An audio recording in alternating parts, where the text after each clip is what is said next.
Okay, perfect. Okay, we are 14 minutes behind schedule. Sorry for the technical difficulties. For those that don't know me, my name is Salvador Sauceda Guzman. I happen to be an ANC commissioner for Northern Trinidad, and we are entering our new term as an ANC commission.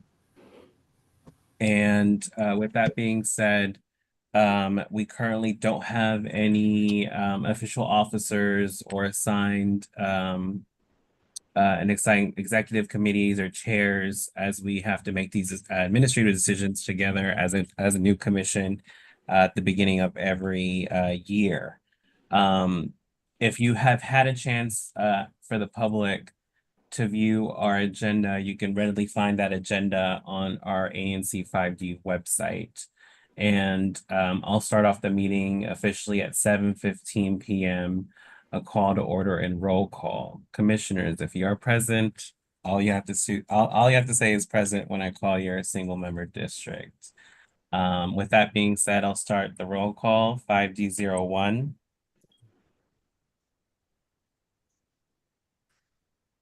5D01.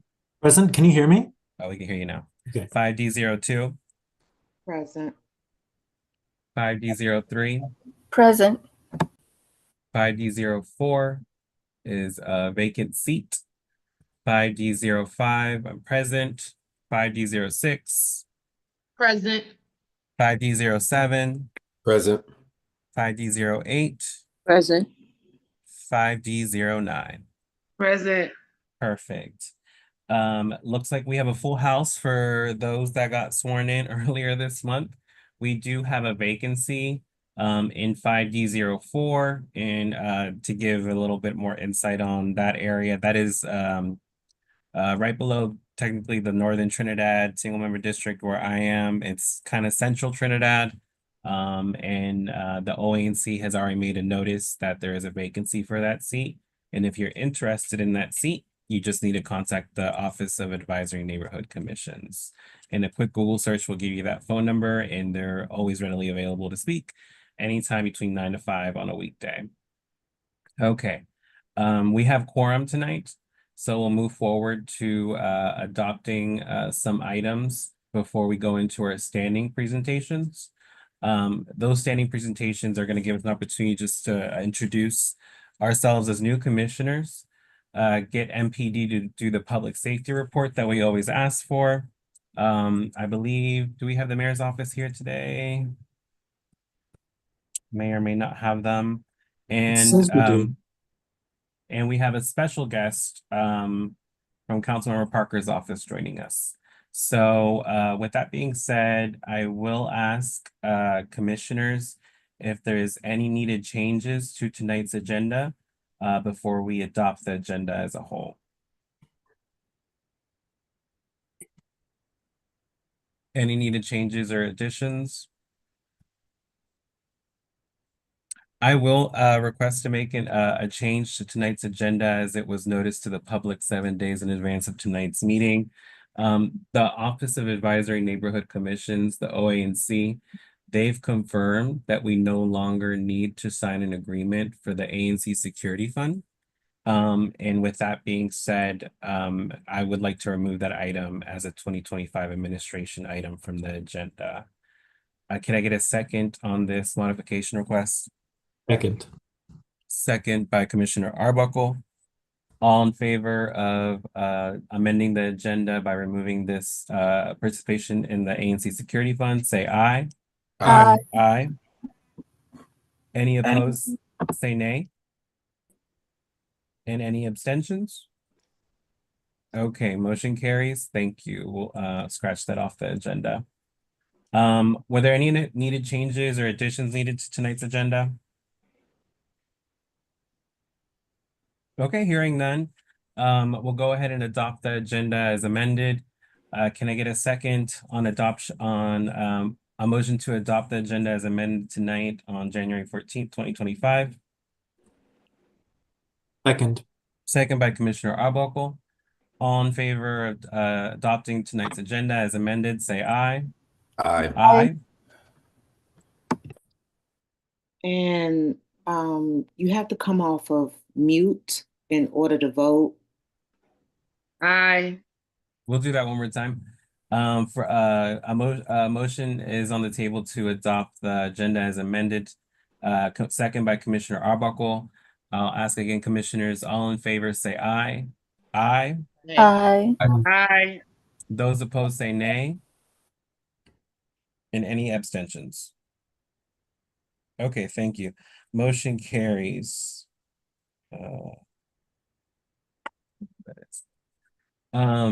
Okay, so we got the agenda as presented, and we have to adopt minutes from both October and November, since we didn't get to do this in our November meeting, which was the last time the ANC convened.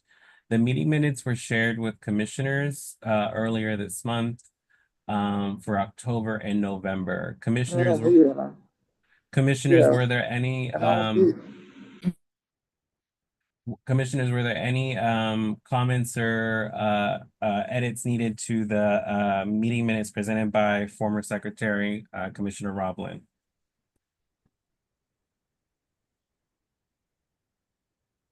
Okay, hearing none, I'll ask that we adopt the meeting minutes from both October 2024 and November 2024 as presented to the commission in advance of tonight's meeting. Can I get a second on this motion?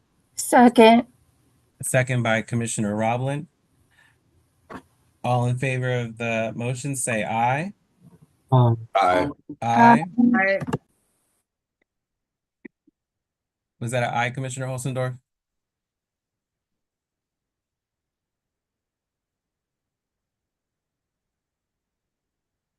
Was it an aye? You're still muted. I said aye. Okay, thank you for unmuting yourself. Those opposed say nay. And any abstentions? Okay, perfect. Moving along with tonight's agenda, if you take a look, we'll go ahead and start. We'll move our normal administrative matters that we typically handle at the beginning of the meeting to the end, just to save folks some time if they don't want to stay for tonight's meeting, since it's highly administrative. And we're going to go ahead and move right into our standing presentations, which I'm sure there's some folks that want to ask some questions on regarding matters happening around ANC 5D. Okay. With that being said, we'll go ahead and start with commissioners' reports, which tonight is commissioner introductions. The ANC commissioners, feel free to introduce yourself to the public, as we are a new commission. This is a new term. We just got sworn in this month. Our term is a 2-year term. And every single year, we choose, like I mentioned earlier, we choose a different executive team, or we could stick with the same one, but we vote on executive officers as well as chairs. And here is an opportunity for commissioners just to just shed a little bit about themselves. Maybe we don't get the opportunity during a public meeting to do so. So here during the month of January, we'll do it. So we'll start with 5D01. Hello, my name is Hector Arbuckle. I live in the Union Market and represent the Union Market District. I moved to Union Market District 2 years ago, so I'm definitely a newcomer to the area. But I was elected as commissioner, so thank you for everybody. And I started as commissioner during a vacancy a year ago, but this is going to be my first full term. And my priorities for this upcoming term are especially for improving the pedestrian safety of the Union Market area. Perfect. Thank you, Commissioner. Was there anything else you wanted to add? Not right now, but I'm going to be talking, asking the police officers about the big incident that occurred yesterday. Okay. Okay, thank you, Commissioner. And what's the best way to reach you, Commissioner, for your constituents and the public? Please just send me an email, 5d01@anc.dc.gov. And if I don't respond, send me another one. Okay, thank you. 5D02, Ivy City. Yes, thanks, Commissioner Soseda Guzman. My name is Sabrina Rhodes. I'm the ANC commissioner here in Ivy City. It's 5D02. That's where you can reach me, 5D02@anc.dc.gov. Here in Abbey City, everybody is aware of the Cromell School, which is being renovated this year. Also, we are making sure that we are taking care of the illegal dumping issues. Um, also, Lewis Crow Park. Any safety issues, you can contact me. We have the Abbey City strategic plan that's in place about the historic heat island effect and the flooding issues. Please join us for that. Those meetings will the next meeting will be in March, but you can come uh, probably around February. You can come and check the plan out and add any ideas, suggestions, or advice to that plan. This is in partnership with DOEE. Also, that's basically it for right now. If anybody have any issues, any concerns, any questions, just reach out to me at 5D02@anc.dc.gov. Thank you. Thank you, Commissioner. 5D03. Hi, everyone. My name is Anna Roblin. You say both my names with a ah sound. I'm in 5D03, and that's Southern Trinidad, from like Florida to Oates and West Virginia to Holbrook, basically.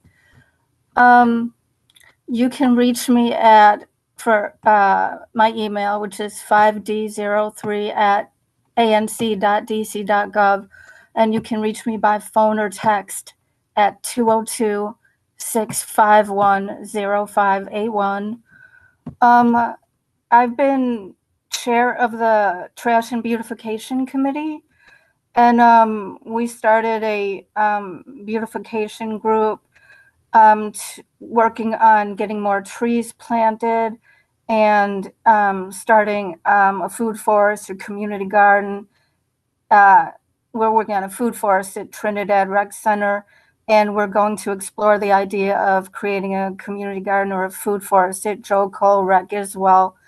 And we also have a safety task force. If anyone is interested in safety, we'd love it if anyone wanted to join, just contact me.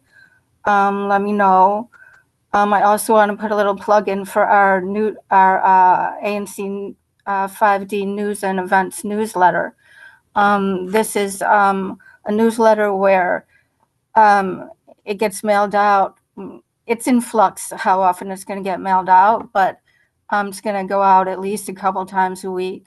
And we email you, we pass on all the emails that all these government agencies request us to pass on to you. Some of them can be important, and some of them are interesting, educational, or fun events. And then we are also going to be contributing, every commissioner is going to be contributing their events and inviting everybody through the newsletter as well. So if you want to join that, you can email. You could email me to start off with, but I won't be in charge of it anymore soon, though I have been. But anyway, yeah, I just wanted to say I'm a little worried about what's going to happen with this election, new election. We hope that home rule will not be severely at risk, because it's a little worrisome that it could be. Thank you. Thank you, Commissioner. With that being said, we have as single member district 5D04, which is mainly Central Trinidad.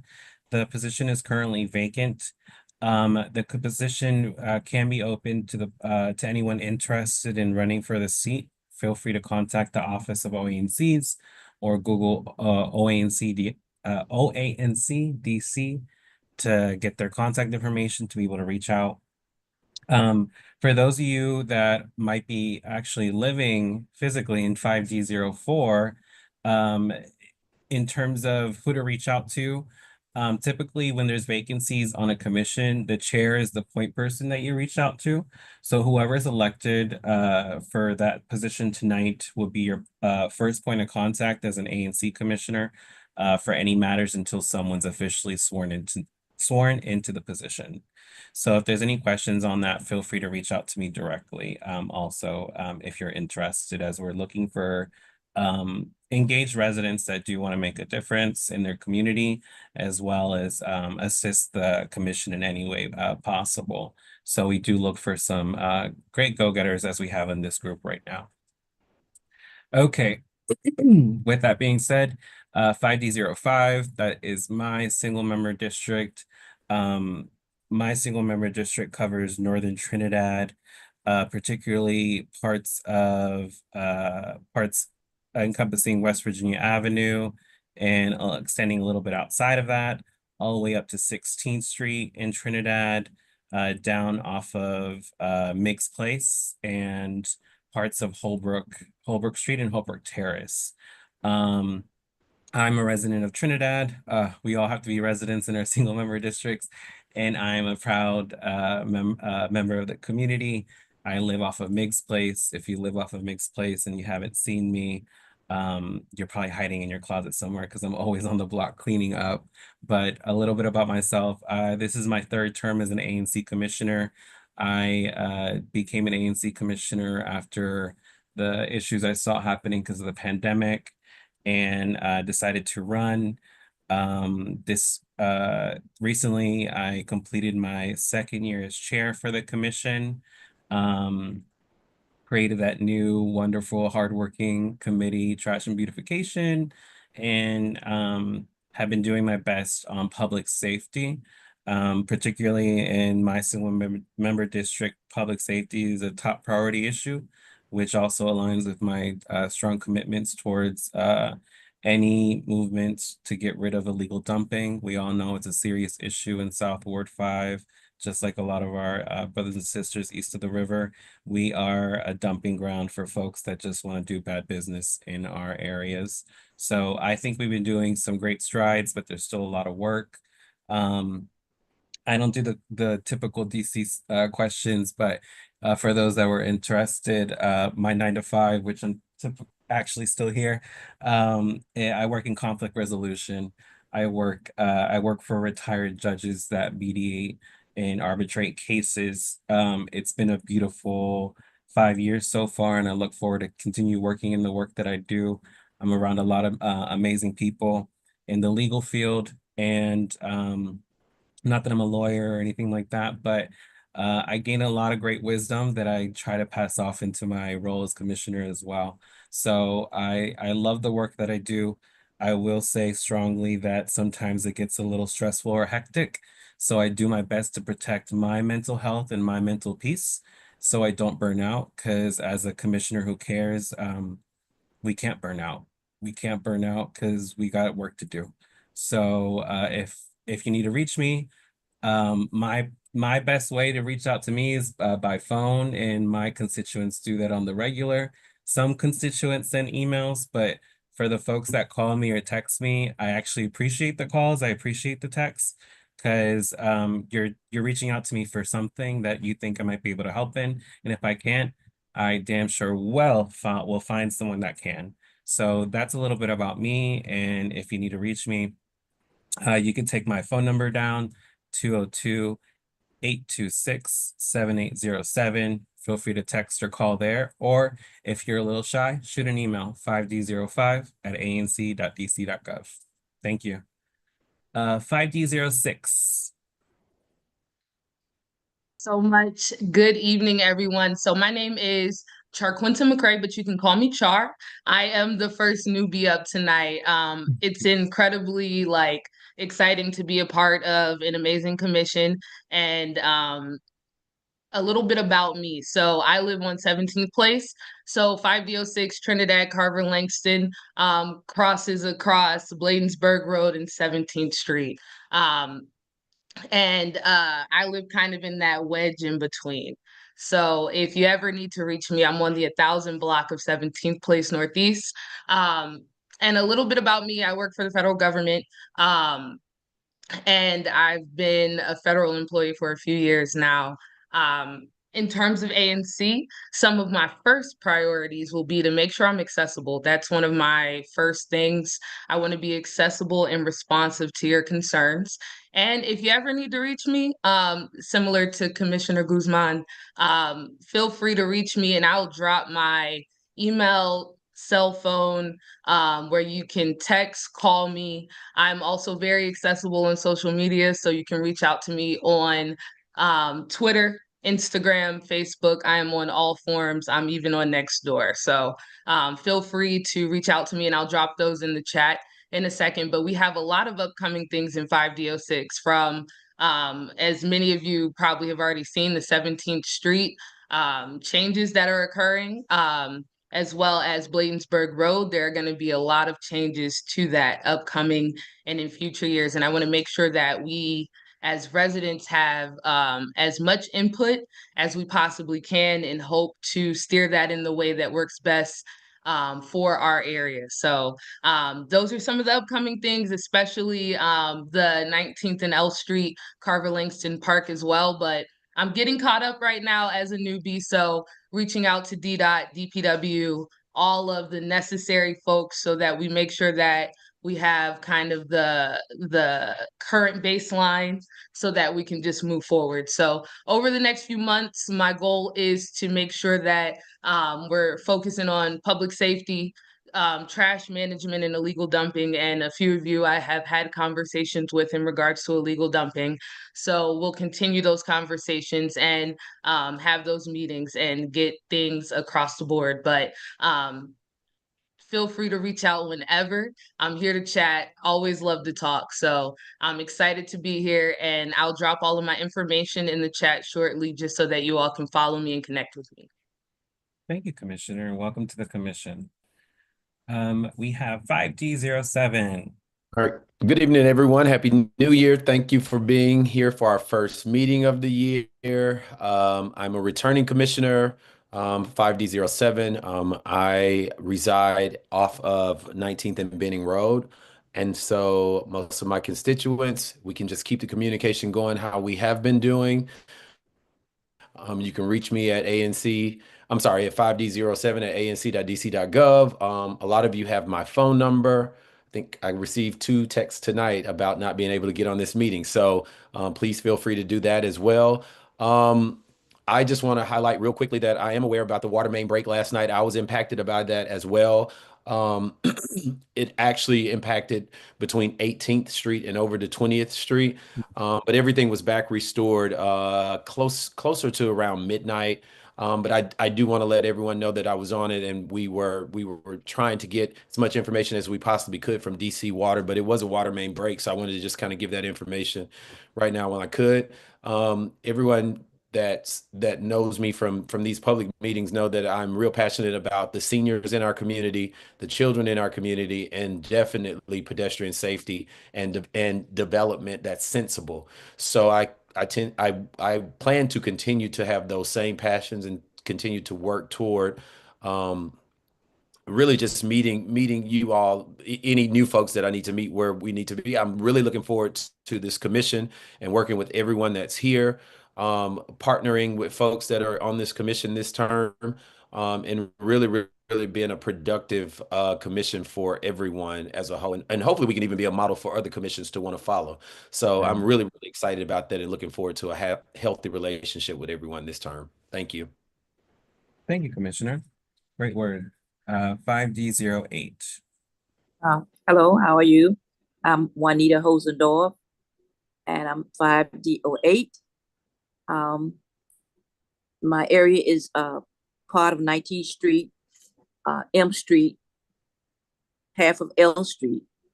It's 1700 block of Lane, and it's 1700 block of Lyman and Summit. We do have some red issues, but we're working on it. A lot of senior citizens, a lot of handicaps that lives in the area.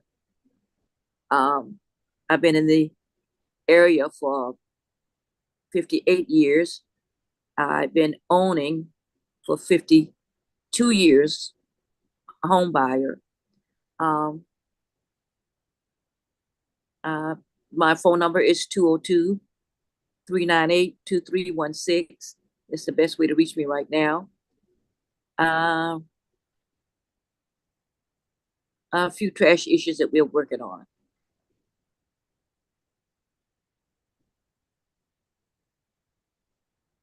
I can't think of anything else right now. Thank you, Commissioner. Welcome to the commission. Thank you. And 5D09.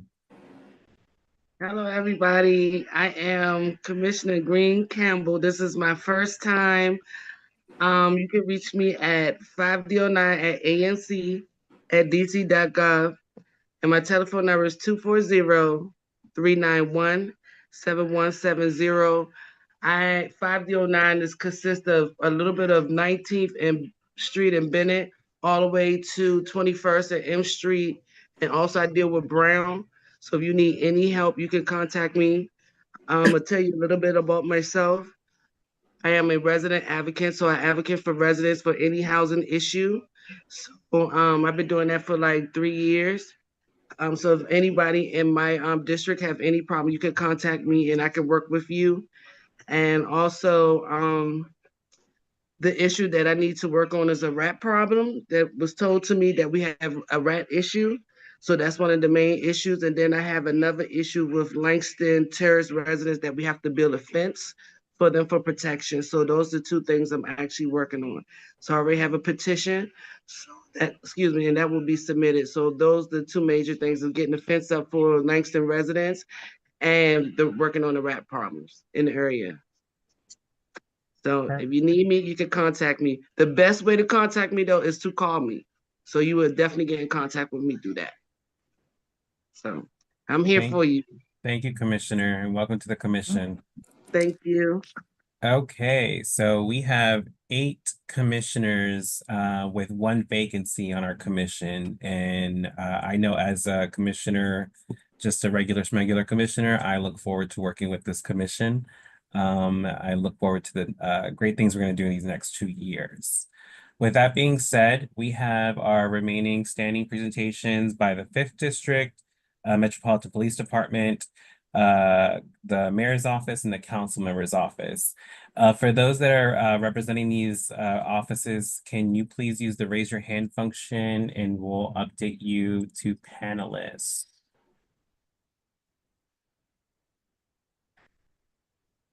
Okay.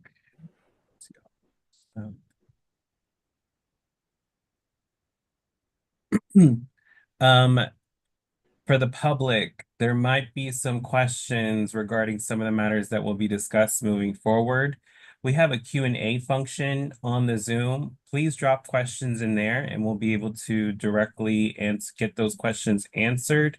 If you are one of our seniors and technology is not your suit, feel free to use the raise your hand function and we'll unmute you so you can speak directly to the presenters. That is a privilege dedicated to our seniors. So any other questions, please drop them in the Q&A function in the Zoom and we'll make sure to get to them if appropriate. Okay, so first we have our public safety report. I see Sergeant, is that Sergeant Kelly? Yes, sir, it is. Perfect. Thank you, Sergeant. Did I see you last week at Kovacs? Was that you?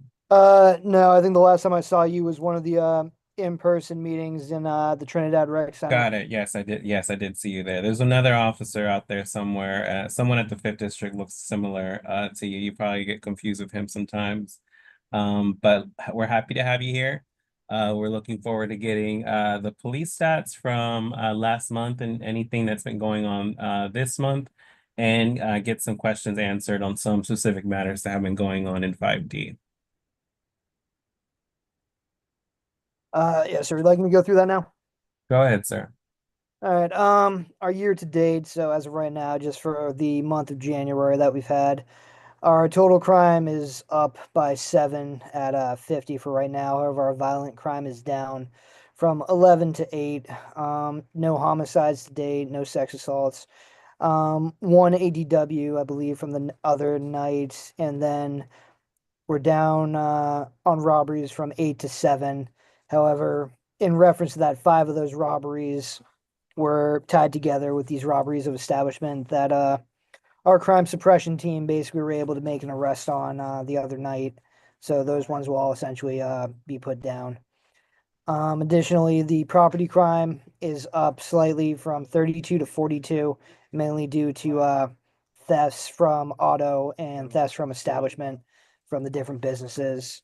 And then motor vehicle theft of motor vehicle has stayed the same at 8 for the year so far. Additionally, just the things 5D has currently been doing. We still have the homicide reduction plan in the Thrive Zone set up on the Benning Road corridor on both sides, which mainly includes Starburst Plaza, Hechinger Mall, Benning Road from 15th to I think the edge of the 1800 block, and then down by the Rosedale Rec Center and the Pinnacles apartment. Additionally, the chief still has doing the Operation Clean Streets, which the commander here has had me taking part of for 5D, basically going to the different areas like Starburst, Pinnacles, Lewis Park over off of Trinidad, West Virginia as well as different Ivy City into Trinidad, basically trying to address basically the crimes taking place in public view, such as drinking in public consumption of marijuana, trying to at the very least issue a citation and get it to move along. And additionally, CST has just been conducting their regular operations, trying to ensure that violent crime is reduced as much as possible in the 5th District. Okay, great. Sergeant Kelly, before I open up to the public, we have some questions from the commissioners. Just to get a feel, how's the winter been so far for the 5th District? I know a lot of officers were recently activated for just, I guess, national events occurring in the city. But how has the 5th District been doing these last few months? January, well, every 4 years, January turns into a very busy month for us. The colder weather, unfortunately, kind of has a pickup in robbery, Domestic and regardless, robbery. domestic as well, but on the street for public safety, there's a pickup in robberies mainly because the standard of attire everyone would wear for the winter months and the colder months makes it much more easy to conceal weapons on the person. So, where in the summer, where something like that might be more visible, therefore someone is less likely to have it accessible. In winter, it's much more common for it to be carried. So that kind of picks up. But additionally, every 4 years, we go through our inauguration. So coming week, we'll be activated again. This year, we had the unforeseen, the passing of President Carter. So that did have us activated as well. So as has become standard for us, we go to our 12-hour shifts and we change around. But a good chunk of our officers will end up going downtown or to other parts for the CDU activations, basically, mainly just for staffing for the different events as more people come into the city in different areas such as that. So that's mostly been what's going on this last month as far as winter's been going. Okay, perfect. So we'll start off with questions from the commission. I'll go in order. Commissioner Arbuckle, 5D01 Union Market. Hello.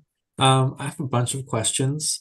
So, first of all, would you be able to tell us more about the shooting that happened yesterday morning in Union Market?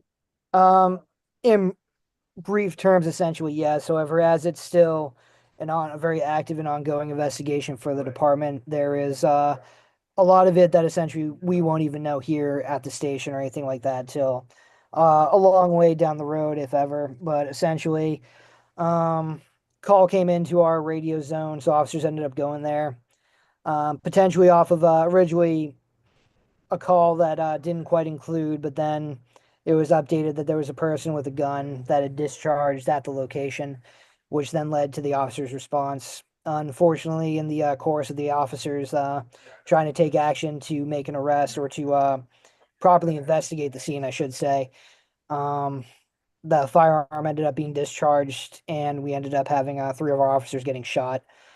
And again, of course, the officers, what is known as the officers, did return fire, and the suspect expired at the scene.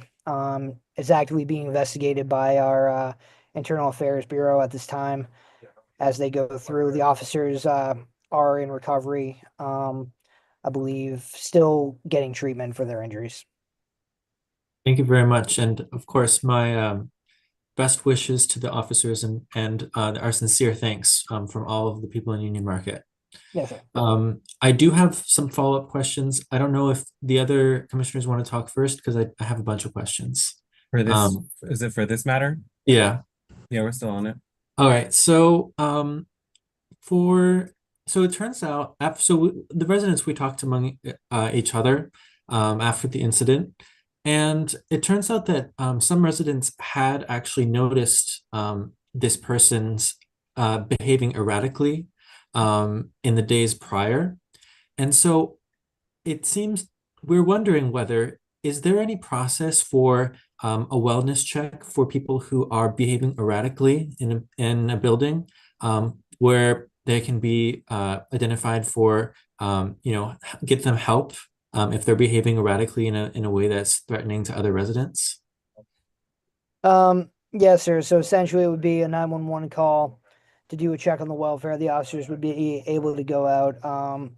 However, just to be realistic, depending certain actions that while might be disturbing, might not necessarily one in the case of getting assistant might not actually be to a level that would allow the officers to do what's called an FD12, which is where we basically we can take custody of someone. It is not a criminal charge. It's we take custody of them for a psychiatric hold. I believe the time frame is 72 hours. That once we take them to a facility such as CPAP or any of the hospitals that are able to deal with those issues, that then they will go for evaluation.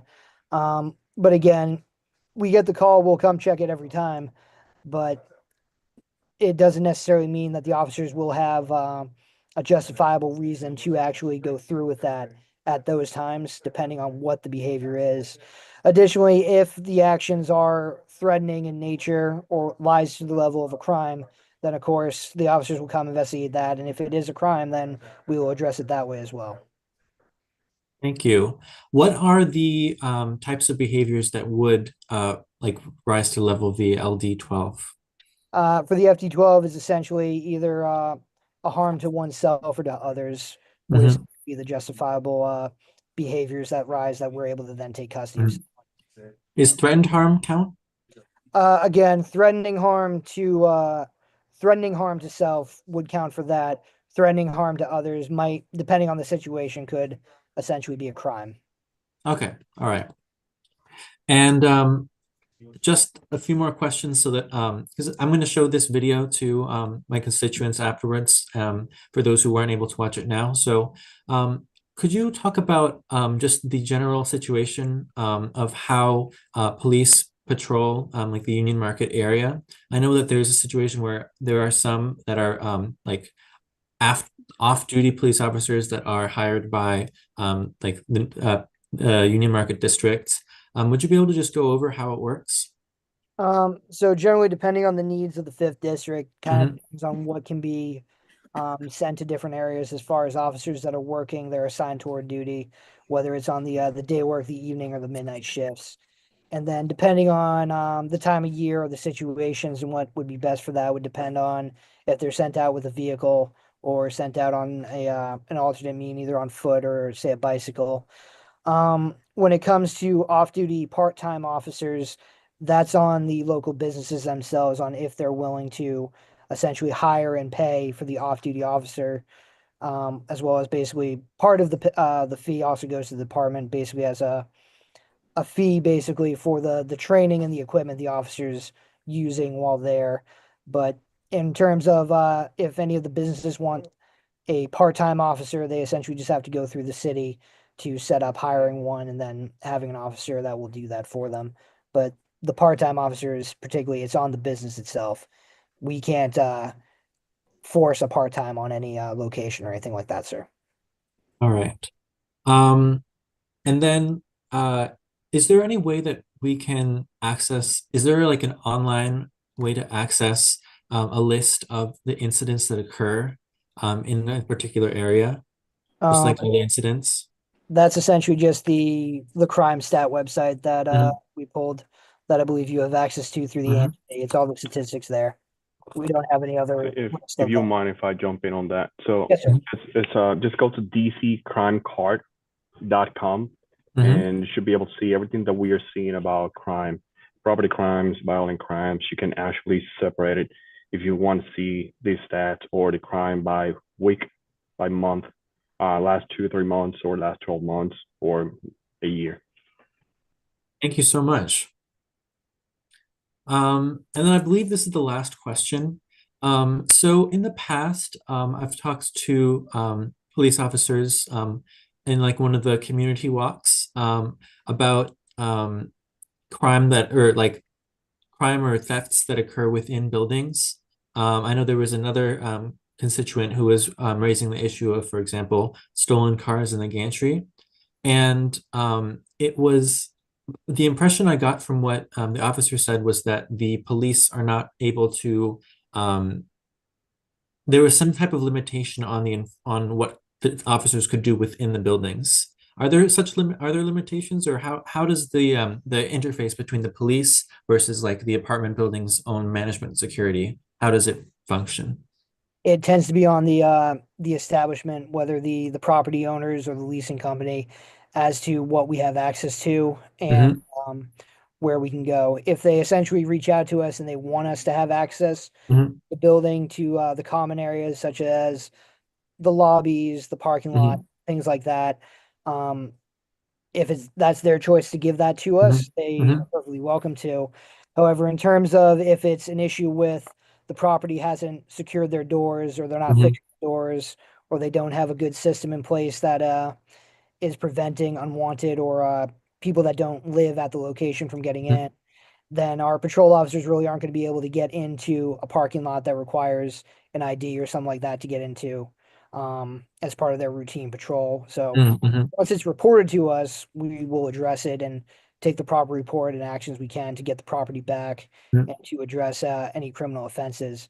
Hmm. But it's most of what we have access to in terms of private property is again on the private property and what they are wanting us to do or have access to from them. All right. Thank you so much. I really appreciate everything you do. Yes, sir. Thank you. Commissioner Rhodes, you had a question?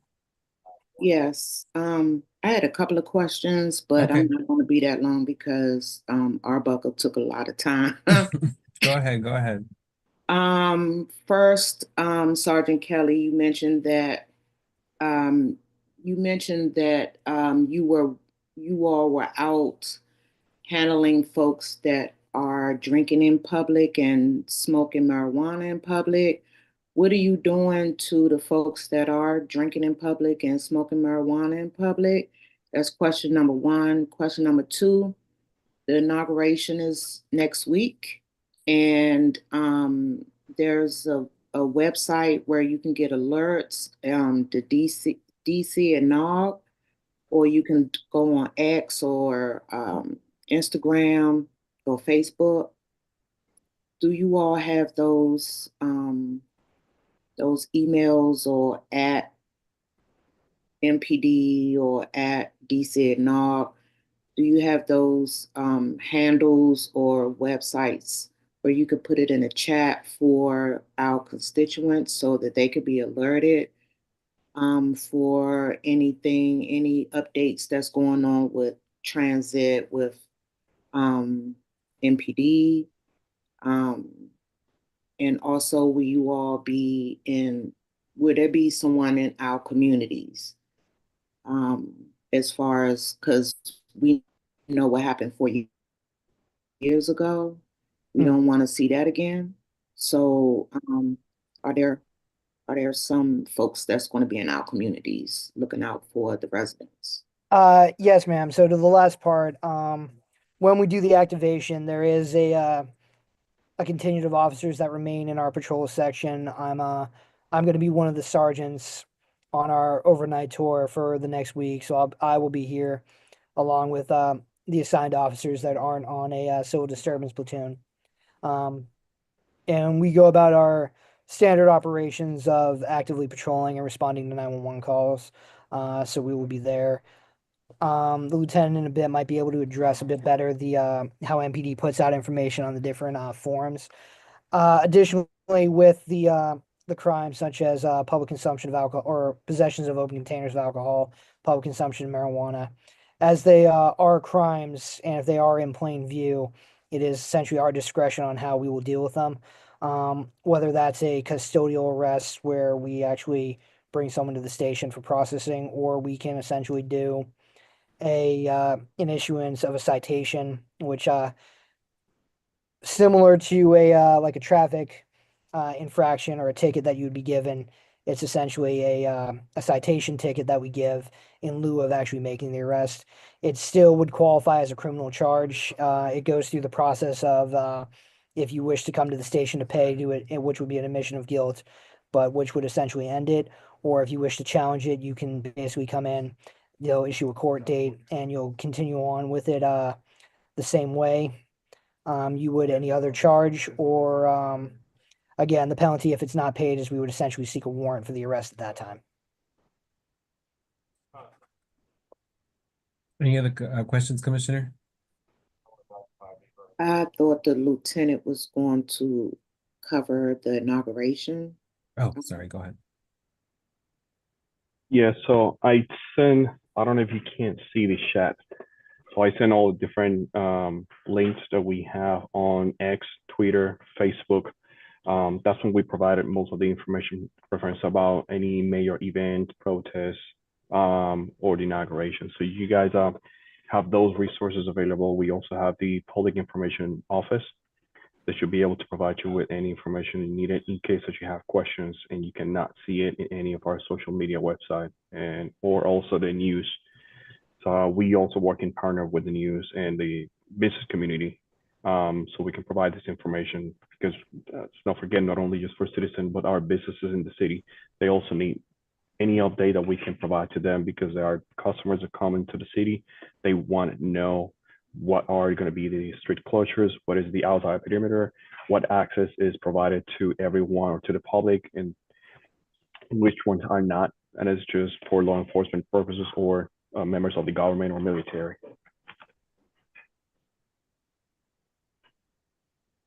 Lieutenant, can you drop those in the chat one more time? You might need to click to everyone so we all get it. It might have just gone to one person. Thank you. And before I go to Commissioner McCray, I'm sorry, just one follow-up question from something that was addressed with Commissioner Rhodes. When we do have MPD issue citations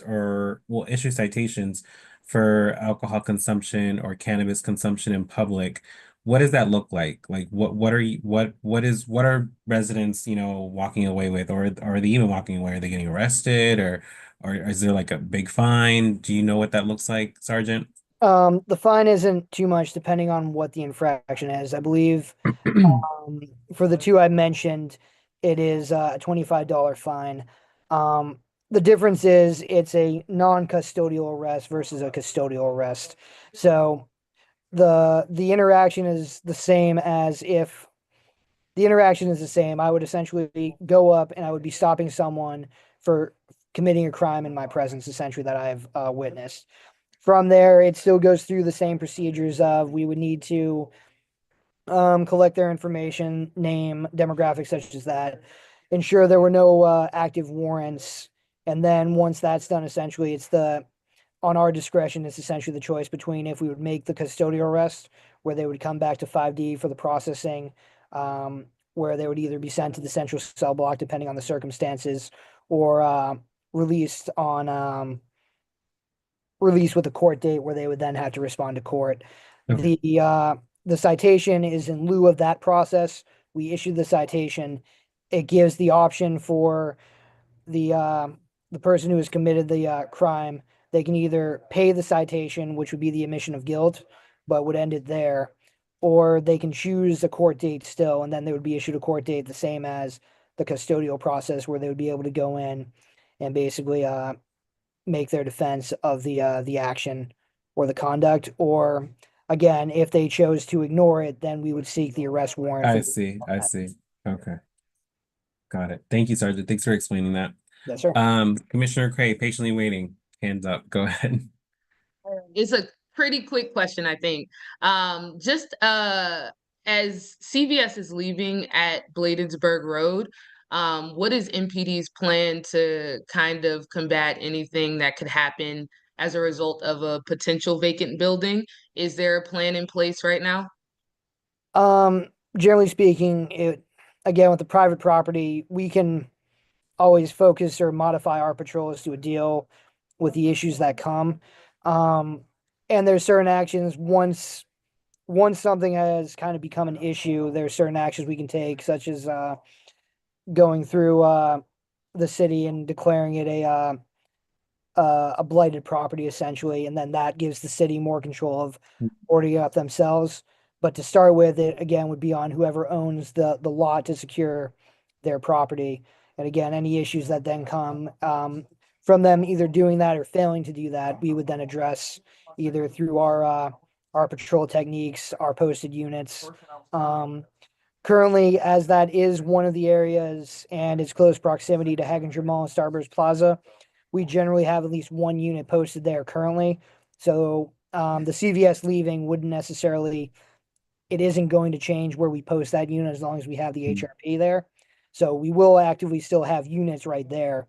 But in the case of any other thing in the same situation where they left, if it turns into more of a problem that our initial responses can't address, then we can go through the steps to declare it a blighted property. Then the city has control of boarding it up, and it increases the penalties of those that then violate it from the original unlawful entry that it would be.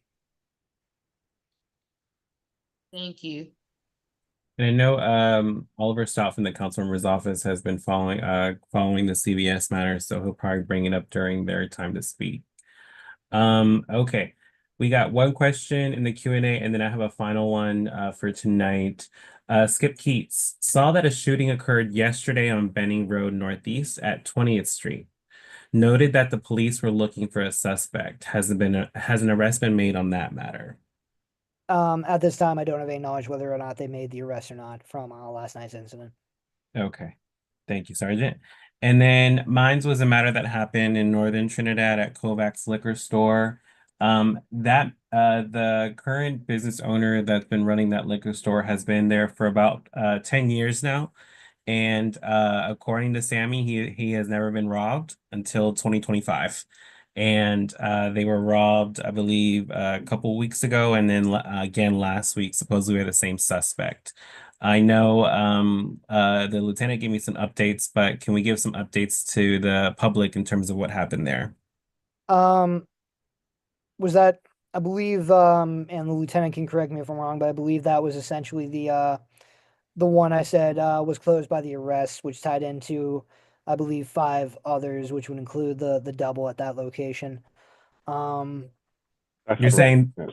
So on that specific date, I actually had to watch and I had to respond to the scene. So we had the members of the CSD on a undercover operation. They were sitting in front of the liquor store when they recognized the male subject going into the liquor stores. So as soon as he got inside the liquor store, he pulled a knife and advised the employee that, to give the money. One of the, I think it was the manager or the owner, recognized him from previous robbery because of his shoes, and he pepper sprayed him, which it worked. So when he came out, he got face to face with the officers and he fled. But they were able to caught him about 2 to 3 blocks down the road. I think it was Franklin and 16th Street. They seized the knife and we were able to close 4 robberies with him, and then that attempted robbery for that liquor store on Rhode Island Avenue. so it was the same suspect committing robberies at all these liquor stores? Yeah, so he was targeting all liquor the liquor stores? stores. Yeah. Yeah, So that's although really we dumb. had in plan officers patrolling with special attention on these liquor stores, we also have the crime suppression unit operating in the area with unmarked and civil undercover officers. But it wasn't until we have this CSDO, because they know they're not stupid. As soon as the officers drive around the block, make left turn, right turn, or disappear from the block, they just hit him. And this guy was constantly just watching us. So we knew about the whole situation. So we have to constantly change the tactics and how we operate. And that's what made us unpredictable for them. So thanks God it worked. We got them. We haven't had any robbery to liquor store since then. So that was a pretty good job from by our CSD unit, or the crime suppression unit. Yeah, I would say that I was actually on the property when he came the second time and robbed them. Because I was meeting with the property with the business owner and their APCA attorney regarding some APCA matters. And you all showed up very quickly. You all investigator did what they needed to do, and I think the business was only like shut down for maybe an hour or so, but you guys were quick to do what you needed to do, and we're happy at the end of the day you guys did what you had to do. So kudos to the fifth district there. With that being said, I don't see any other questions from the public, and I don't think there's any questions from the commission. Sergeant Kelly and Lieutenant Otero, thank you so much for coming out tonight and answering our questions. And what would be the best way to reach you if we have anything to follow up on? In my case, sir, it would be my email, robert.kelly3@dc.gov. KELLY, then the numeral 3 @dc.gov. Okay, gentlemen. Oh, Lieutenant. Yeah, so from my side on my email as well. I mean, I can give the office email, but we're in and out, so just sure we're not here physically. We're always going into meetings or on patrol. But my email is Reynaldo, REINALDO .OTERO @dc.gov. Perfect. Thank you, and thank you to everyone at the Fifth District. Y'all stay safe and best of luck next week. Y'all got a busy month so far. Thanks, sir. Thank Have you. a good night. Enjoy your week. Thank you. Okay, ladies and gentlemen and familia, we are continuing with our agenda. I see our special guest turned on their video camera. I was gonna wait for a surprise, but hey, what it is, what it is. But first, we have the mayor's office, and we have the lovely Christian attending tonight. Christian, great to see you. Happy January, Happy New Year. Yes, great to see you as well. And I'm happy to be here with you all this evening. So my name is Christian Stargel. I'll start off by saying, and I'll also start off by explaining what MOKers do within the Yes. our new commissioners that we have here with us, and congratulations to everyone as well. Essentially, MOKers are a liaison between residents and DC government. So one of our main things is assisting residents with ongoing issues that they've been faced with, that they haven't been able to receive the correspondence from DC government that's needed in order to get situations rectified. So we do that. We connect directly with residents, but we also hold that communication through our relationship with the ANCs. So a lot of residents do communicate their issues and concerns with the ANCs, and a lot of them maybe don't come to meetings or maybe aren't 100% certain about what MOKers do. And we use the ANCs to make that connection with our office. And I'm so thankful for all of you here who have sent our office residents and assisted us in getting situations resolved. So on top of that, we also do emergency response. So we respond to fires, stabbings, and homicides, like shooting victims. So we report all of that back to the mayor as well as upper leadership. And we would communicate with the ANC for that area to provide additional updates as well. Outside of that, we do regular community outreach and relations, which would include something like this forum where we come on the meeting, provide brief updates, as well as make sure everyone has our contact information so they know who to reach out to in cases of concern. So that's the gist of it. I'll put my contact information. I also have a Mochers manager who assists with Ward 5. His name is Anthony Black, which I'm sure a lot of you all have had the opportunity to meet. He's very resourceful as well and helpful. I'll drop his contact information as well. In terms of updates. As you all know, we just made it through a big snow. I wanted to thank all the ANCs here. I know I was reaching out to a lot of people, checking in on you all, trying to get to the residents through the ANCs to see what type of issues and concerns we had going on. So just a special thank you to everyone who was emailing me back and forth, texting me back and forth about updates and everything like that. Was super helpful in order to allow us to gauge how this impacted Ward 5 overall. So that was super helpful. So we're still looking out. Also, super big shout out to the Snow Team Heroes through Serve DC, who were able to assist a number of residents, specifically senior residents, to get their fronts shoveled and just all that was great. We're actually looking for people to sign up, so that will be a standing announcement, is to get people signed up for the Snow Team Heroes, so we're more than prepared when the time does present itself. Next up will be the inauguration, which we all know is happening. So DC and the mayor is encouraging everyone to stay informed during the presidential inauguration.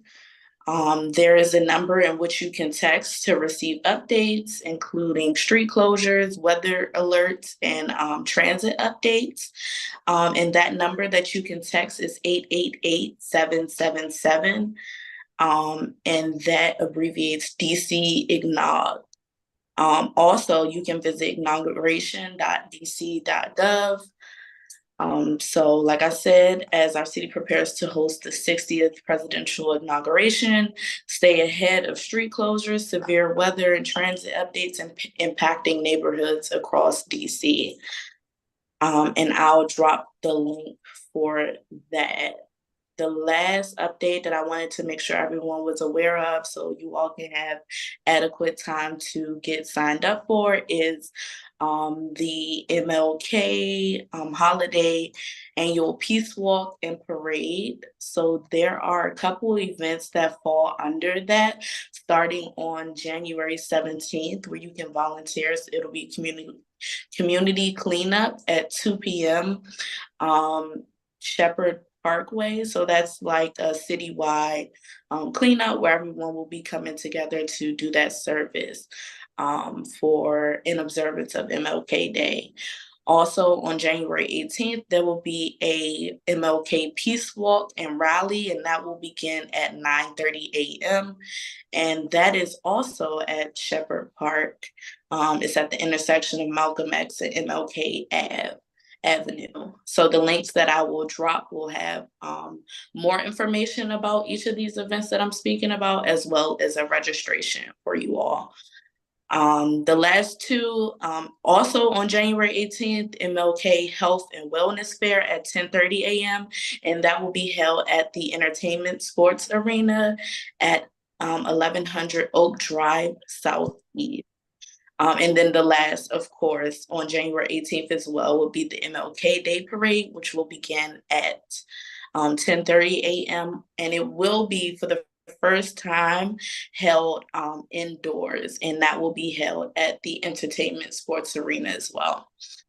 So I'll go ahead and drop my contact information as well as the links to everything that I mentioned. So that concludes my updates, pending questions, and I do appreciate the time. Thank you, Christian. Just to confirm, all those events are happening on the 18th.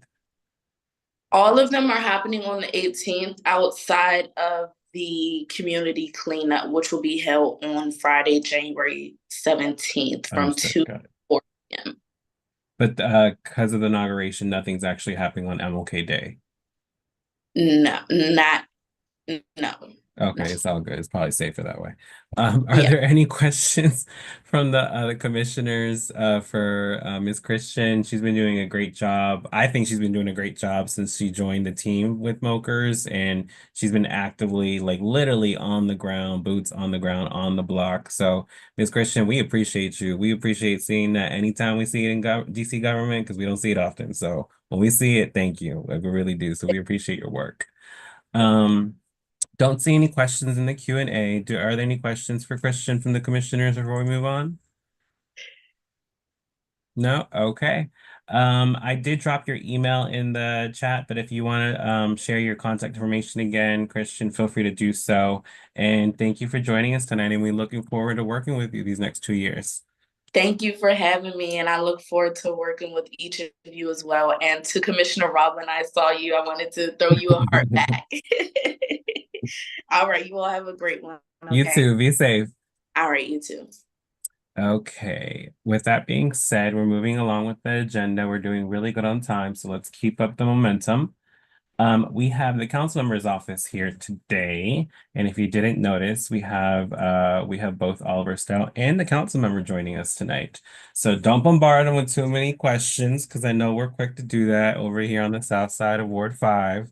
But the council member is our council member for our ward, so we appreciate him joining us tonight for our first meeting of the year. With that being said, however you want to start, council member, whether it's you or Mr. Stout, who we usually deal with. Feel free. These next minutes are yours. I will jump in and then I will let Oliver pick up where I leave off.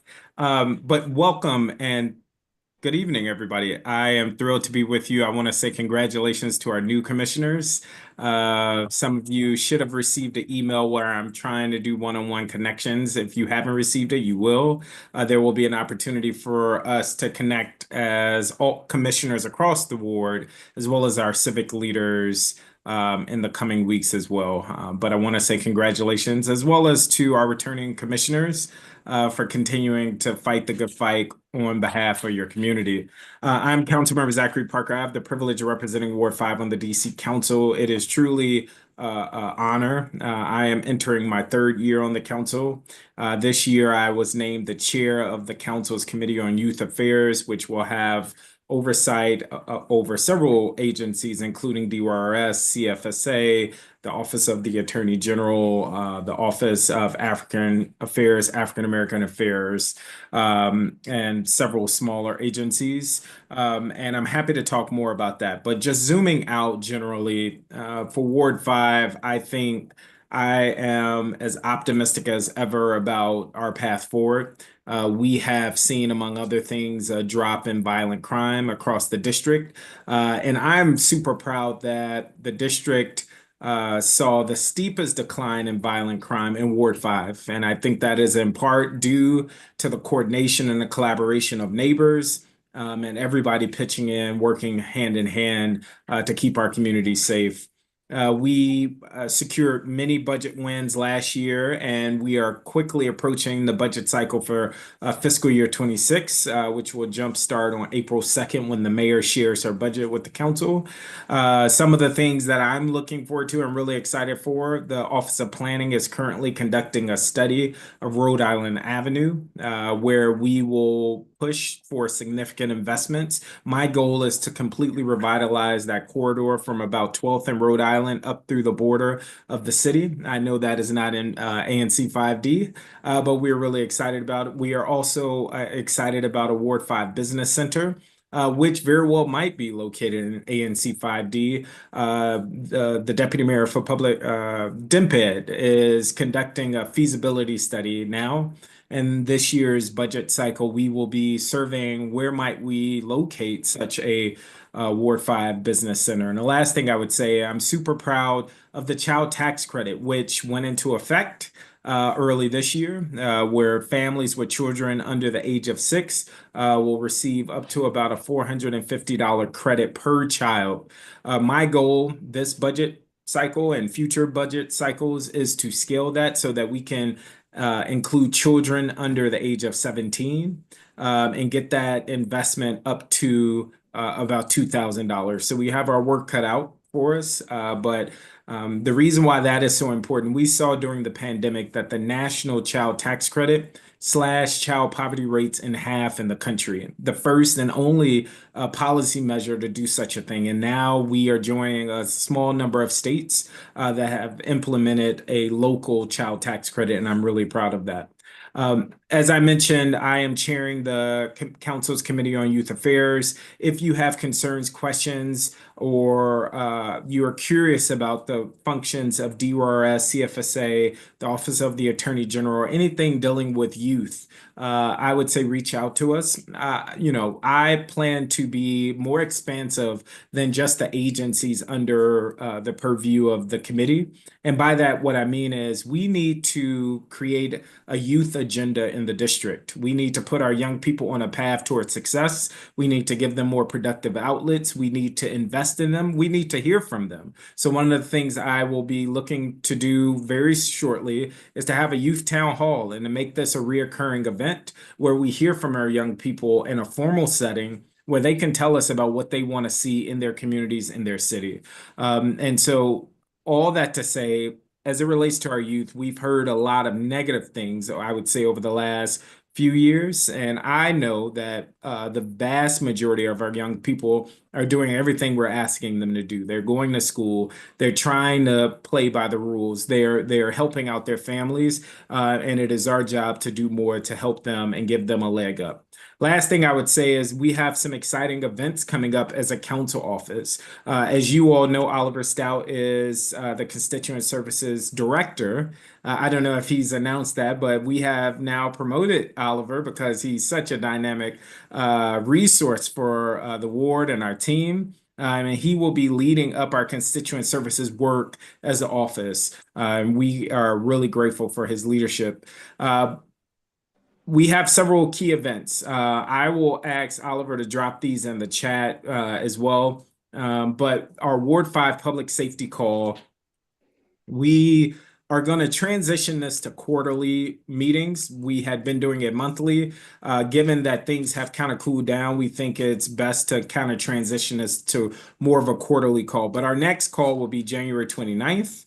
And that will be 3 o'clock via Zoom. Some people may say, why are you having it in the middle of the day? And the reason is because we received feedback that that was a better time for our guests. We used these Zoom calls to hear from district agency leaders to try to coordinate, raise questions, answer questions, and that was the best time. I'm excited to share that MPD Chief Pam Smith will be our featured guest on this month's call, January 29th.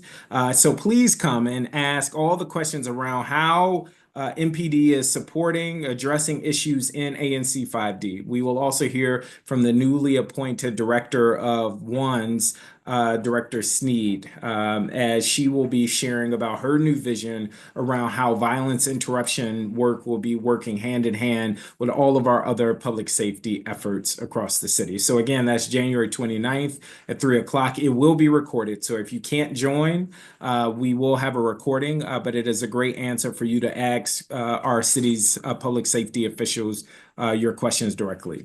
We will also have a Ward 5 leadership meeting for ANCs and Civic Association leaders. That will be on Saturday, February 8th.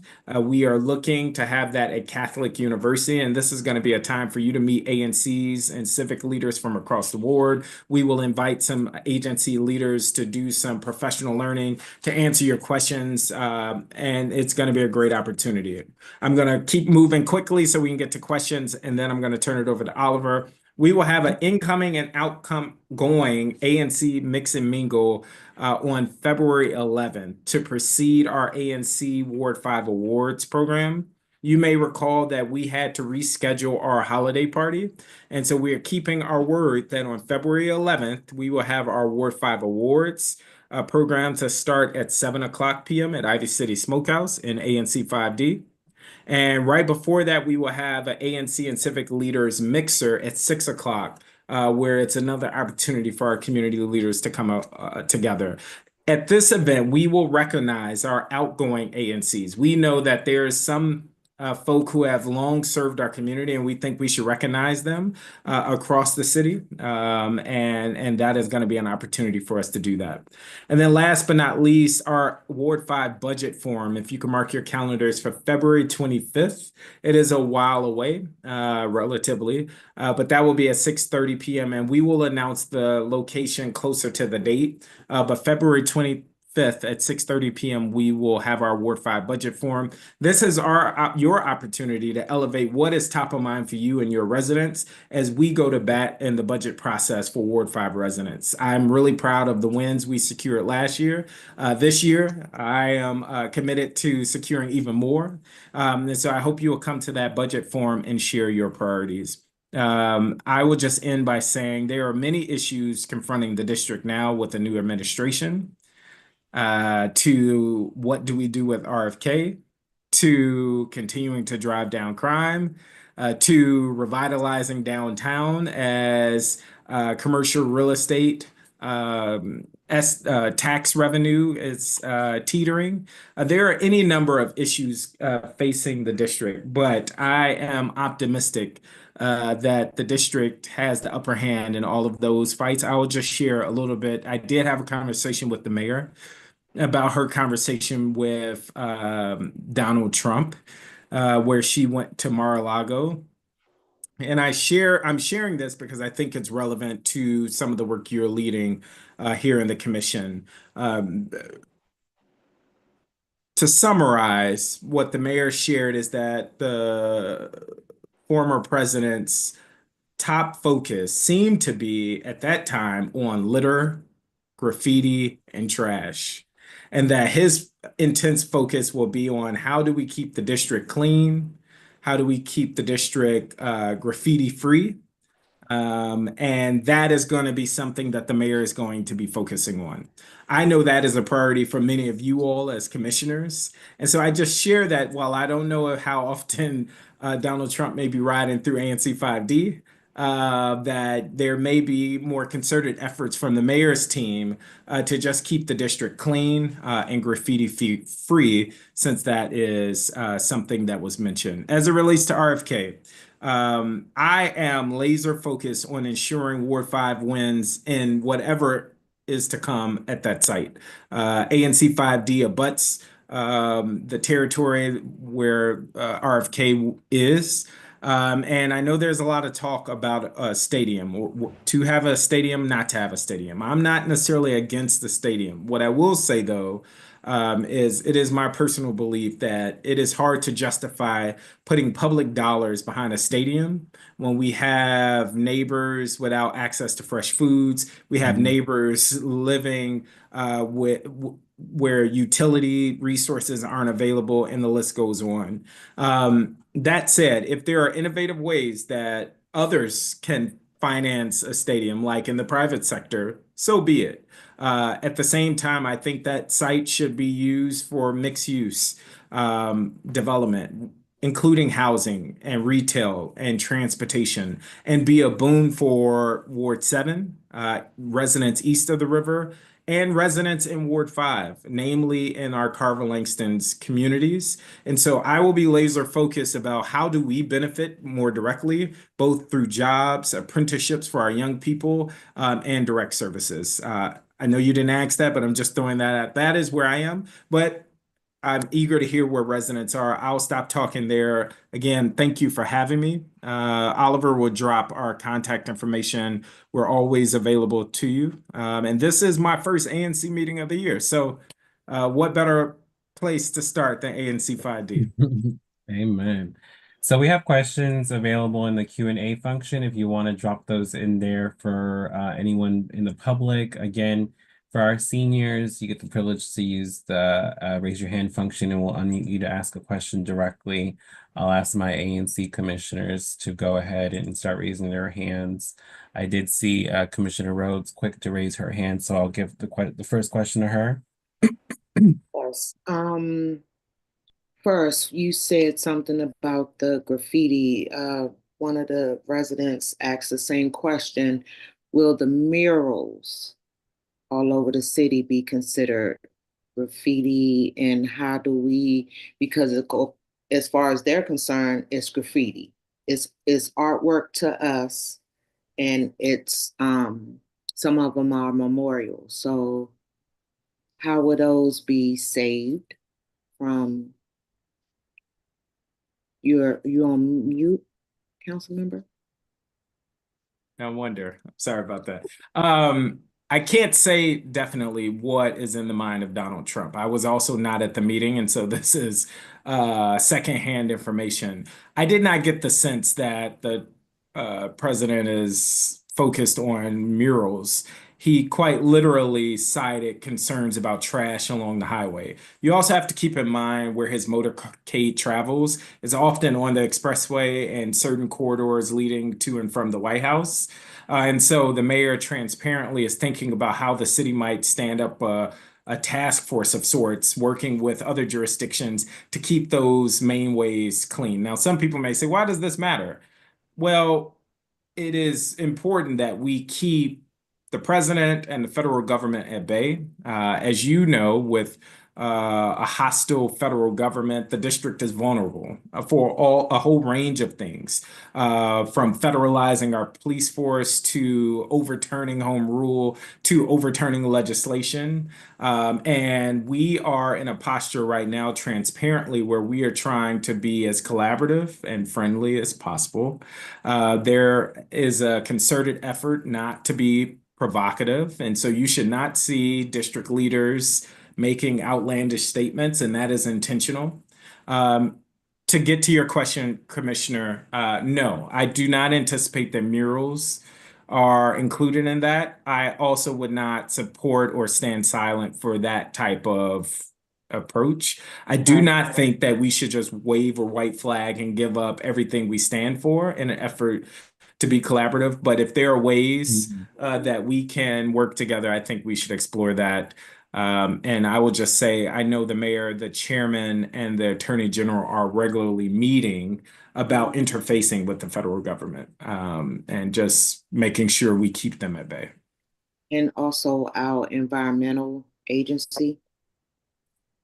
Yes. So to that, yes, they are in the loop by extension of the mayor. I'm also happy to say that we will get a vote on the Environmental Justice Act this year. I just got confirmation from Councilmember Allen on that. So I know that's something that is really important to you, Commissioner Rhodes, and we will have that up for a vote very soon. Thank you. Perfect. Were there any other questions from the commissioners or the public? I just have one. I don't see anybody from the public in the Q&A. Councilmember Parker, thanks for joining us. Oh, Commissioner McCray, go ahead. I see your hand raised. Just one quick question. It's a follow-on to the CVS question. And I know I've been speaking with Oliver about this, but knowing that a lot of the CVSs are leaving the area, is the council planning something to ensure that there's a pharmacy for folks to go to? Particularly in our area, we'll have the Safeway, but outside of the Safeway and hearing that the CVS on H Street is leaving, what is there any plans in the makes to figure out kind of what will happen in that meantime so folks can get their meds? Great question. Is the council doing something? Not exactly. The council has already offered legislation that would incentivize pharmacies and grocery stores to locate in certain areas, including an ANC 5D. When the council takes the annual trip to Las Vegas that is often talked about, and it's framed as though we're taking a luxury trip, which is not what it is. It is exactly to do what you're talking about. It is an opportunity to go interface with these execs from CVS and Walgreens and grocery stores to say, hey, come to my community. And this is why my community is so great. That is why we go to Vegas every year. And by we, I mean a delegation from the district. And so in that extent, we are interfacing and engaging. I have reached out to the deputy mayor of economic development to just talk about what might replace the CVS there. We don't have any definite answers at this point, though. What I have been told, and I know Oliver is going to share more on this, is that the CVS is planning to work with residents as they find alternative locations and trying to find alternative modes of getting people's prescriptions filled. But to your point, we still need a pharmacy in the community, and that is something I'm working on. Thank you. Um, Mr. Stout, you're gonna give some information as well, correct? Is that correct? Because I just have one question for the council member. Yeah, I'll be able to give some Okay, information, but you can great. go ahead and ask the Great. council member. Councilmember, my only question, I think this is this your incoming third year as a council member? Yes. Yes, great, great. So a simple question for folks in 5D. In the last 2 years that you've been council member, what impact or what do you think what work have you done that do you think's directly impact us as residents on the South Side? And my follow-up to that is, what do you have planned for us in the future, I guess, in terms of a Yeah. focus on us. Focus on us. Yeah, no, I appreciate that. If I remember correctly, my first ever ANC meeting was with ANC 5D. The first meeting this year was with ANC 5D. And I think this community and number of communities just needs more attention and focus and investment, quite frankly. And that's why I see RFK as a big opportunity to bring some of that investment into ANC 5D. Just being transparent there. What have we done? So last year we secured funding for a park in Carver Langston on L Street. Neighbors requested that. Neighbors are excited about it. And that park will soon come online. We have been working. I'm not sure we have a definitive answer, but I think in Trinidad, there's an old Pepco station that the community wanted transferred over. We were making progress, but quite frankly, that has been slow lately. But we're still working towards it. As I mentioned, the Environmental Justice Act we introduced, and that was focused solely on the NEP factory in Ivy City and our work with Commissioner Rhodes.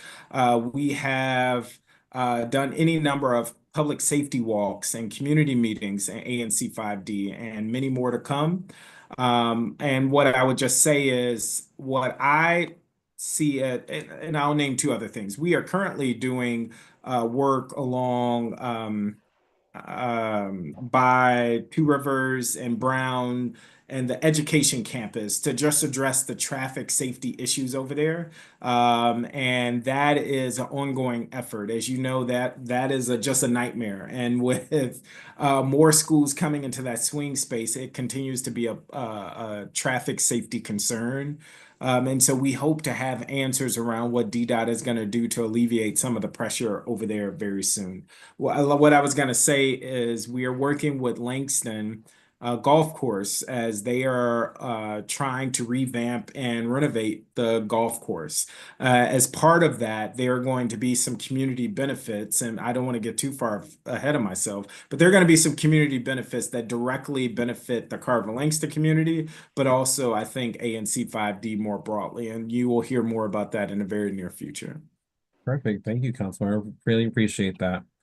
Yep. With no other direct questions for the council member, I'll say we can devote any time that Mr. Stout has for the rest of us, but we appreciate y'all Awesome. joining us either way, and we look forward to continue seeing you. Thank you all for having me. If Thank you you, haven't Councilmember. signed up for our newsletter, please do. We dropped the link in the chat. It comes out every Friday. Thank you, Councilmember.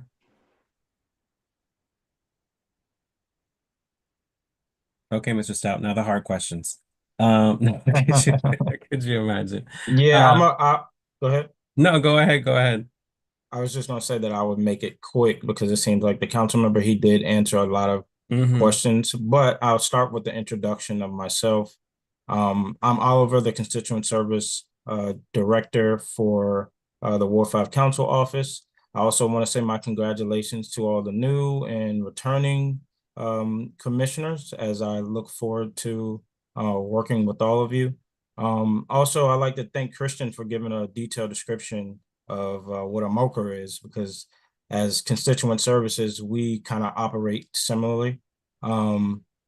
And we usually are on the scene of the same things, like when things happen, like fires and contact shootings and things of that nature. But also, I would just say that we like to do the same thing as far as like helping constituent issues and coordinating with government agencies, so we can help constituents as well as the ANC commissioners with that. Um, just for, just to give you a little clue or a little example of the things that we've done is escalating a number of snow removal requests all across the ward. I know that we've escalated a number within ANC 5D, which is like 17th Street, 17th Place, New York Avenue. We did Sims for sure, Trinidad Avenue. And we also had the help of Serve DC yesterday in Mute the Violence DC, cleared the pathway for a constituent that was wheelchair bound. They came right in clutch.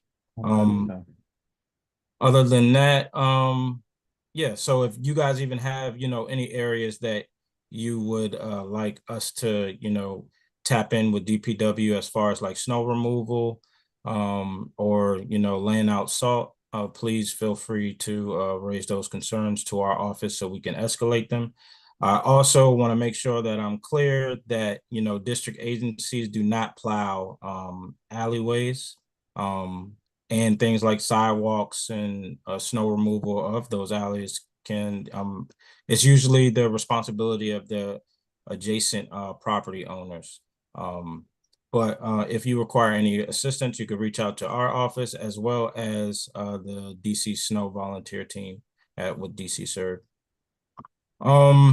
Moving forward, Mr. Stout, before you change the subject on the snow plow removal, have you seen any issues or solutions to properties that are vacant that haven't been able to clear the sidewalk in front of those properties? As I've noticed those a few around the neighborhood. I'm just curious if it's just a volunteer that's been able to clear that, or if yeah, DPW that's somehow figured out how to handle. we've been hard at work trying to figure out that. Okay. Luckily, we've been working with DC Served, and they've been helping out with some of those areas that Okay. Constituents So I might raised. just tap in with the snow heroes to see if they can help.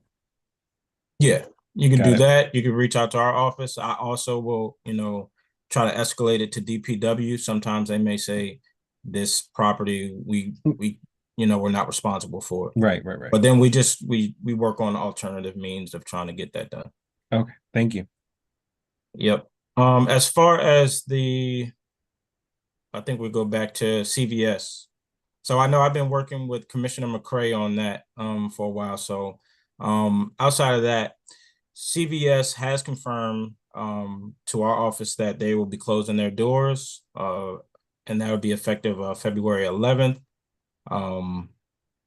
From our understanding, it's possibly just a closure connected to CVS corporate nationwide closures, which have affected a number of stores across the region. Outside of that, I did talk to CVS actually today, and they will be posting something on their doors at the entryway, letting neighbors know that they will be closing. They also have been working with neighbors and will be working with neighbors as far as what residents, pharmacies that are close by, and how to handle their prescription transfers, and customers being able to use an alternative pharmacy, as well as a number of pharmacies that are now moving to mobile order formats, and which includes like using Amazon direct to door and things like that. I also reached out to Audi's district manager to inquire about the potential plans of them closing, because there had been a rumor, and a lot of neighbors were, questioning it for good reason. And Audi, they understand that the community's concerns about, the closing of that location on 17th Street, with the new location opening on 8th Street and them being literally about 1.5 miles away from each other. But however, the with the population density, Audi is confident that both locations will thrive and provide superior shopping experiences for the communities for years to come. So outside of if that changes, which I don't think so, that's the information that you guys can take on and pass out to neighbors who have been having concerns regarding that. And again, the council member, he also said that, he is, hard at work when it comes to, trying to attract businesses to Ward 5 and, making sure that we all pursue new opportunities for this area. So that's that on that. And I think I'm pretty good as far as like clearing everything out. Also make sure that I add all of the events and stuff to the chat for everyone so they can get the links and stuff for that, as well as my contact information. So again, I don't want to take up any more time. If you guys have any questions, feel free to ask them. And I'll also make sure that I drop my contact information for anyone that would like to reach out to me later. Perfect, Mr. Stout. We do appreciate your due diligence on those matters that kind of were lingering for us. And even though some of us are ANCs, whenever somebody hears the council member's office is calling, they'll definitely follow up with y'all. So to be able to use your privilege, we appreciate you doing that. Um, Even though Kevin knows to drop them in the Q&A, he didn't, but he did ask a question for you, Mr. Stout. If you know, or will know, how quickly will the CVS lot get classified as vacant? And I think this is what Commissioner McCray might have mentioned in prior conversations before we have a blighted or vacant building there for a while. Is that something you can look into or know of? That's something that I can look into. I'm not able to answer that question right now, but I think that that'll be a call for DOB. Okay. So I'm happy to, reach out to them and see Okay, we'll follow up with when you that on time that one. comes. Thank you. Were there any questions from the commissioners or the public before we let Mr. Stout go from the spotlight?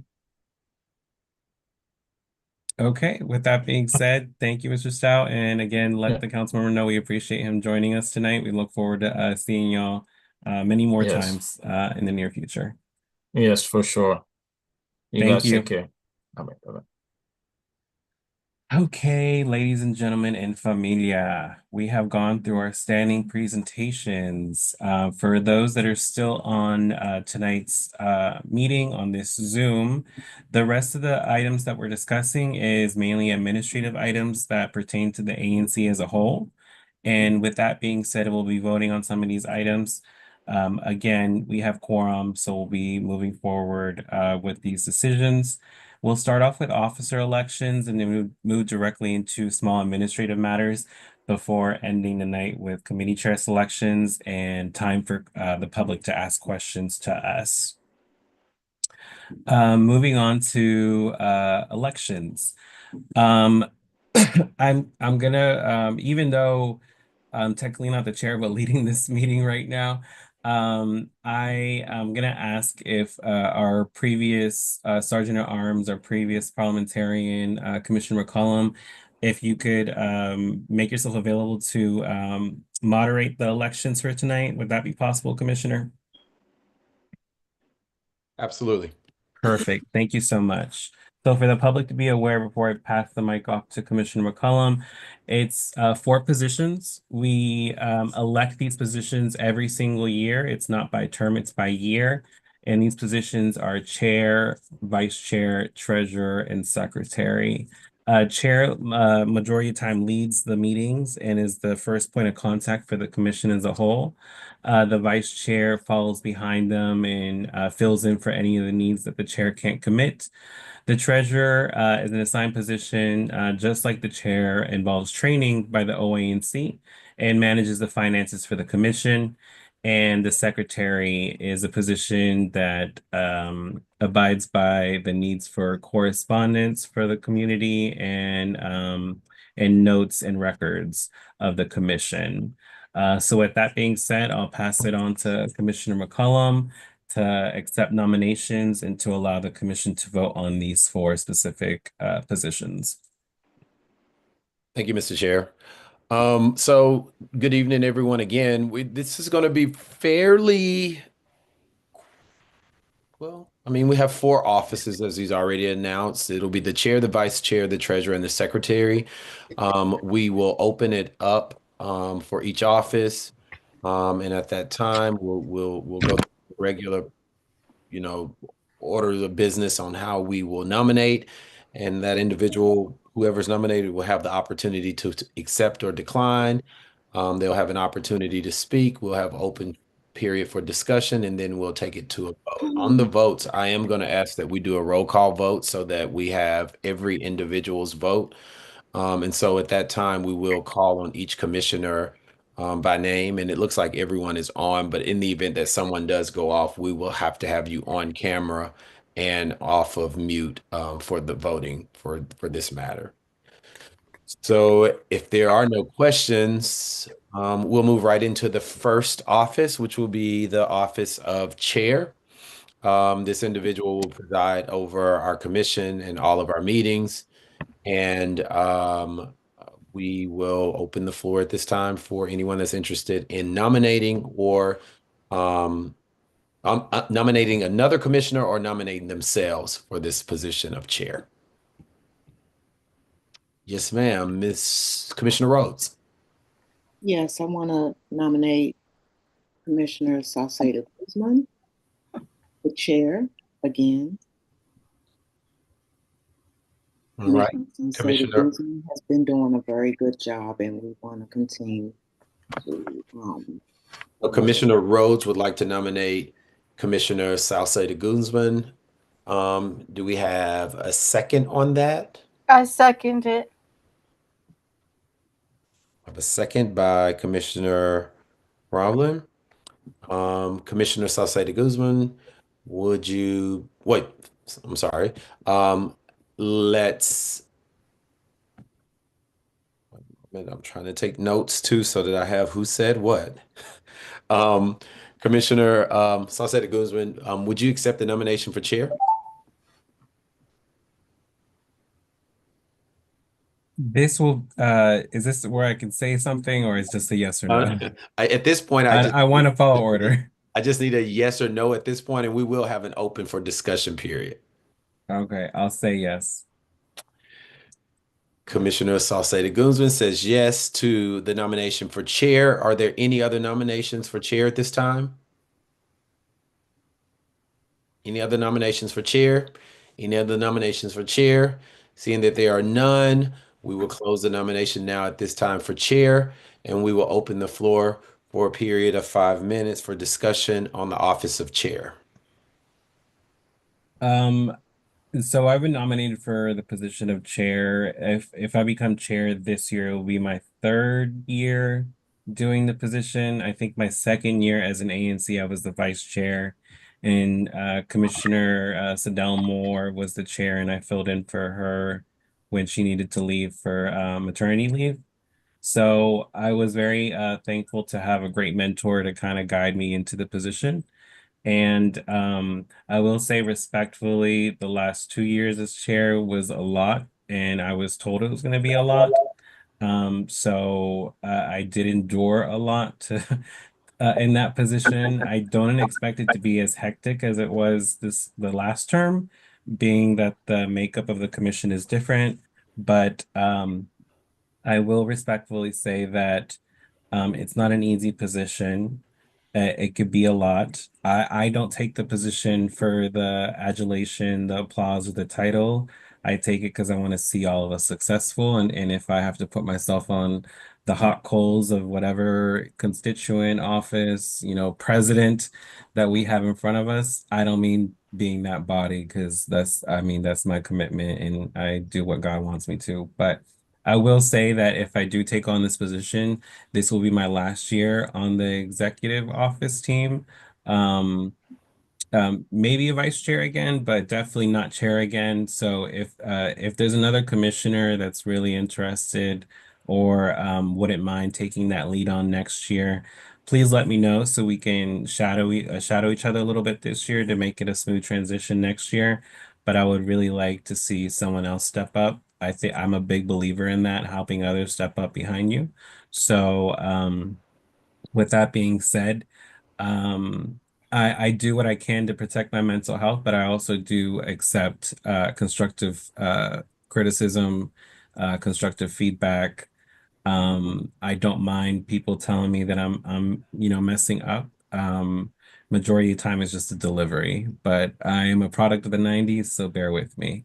But other than that, if I do through the vote of the commission, if I do get the position of chair, I'm gonna make sure I'm fighting for us. Some of the feedback that I got from my last term as chair was that I didn't have as much teeth as I used to. And I think that was mainly because in the position of chair, you have to show a lot of neutrality and respect for anyone that's placed in front of the commission. So I will do better at making sure that that standard of respect is still there, but also make sure that I'm advocating more strongly and fighting more for us in the South Side here in Ward 5. Thank you, Commissioner. Is there any more comments right now for the position of chair? Any more comments? I do. Commissioner Roblin?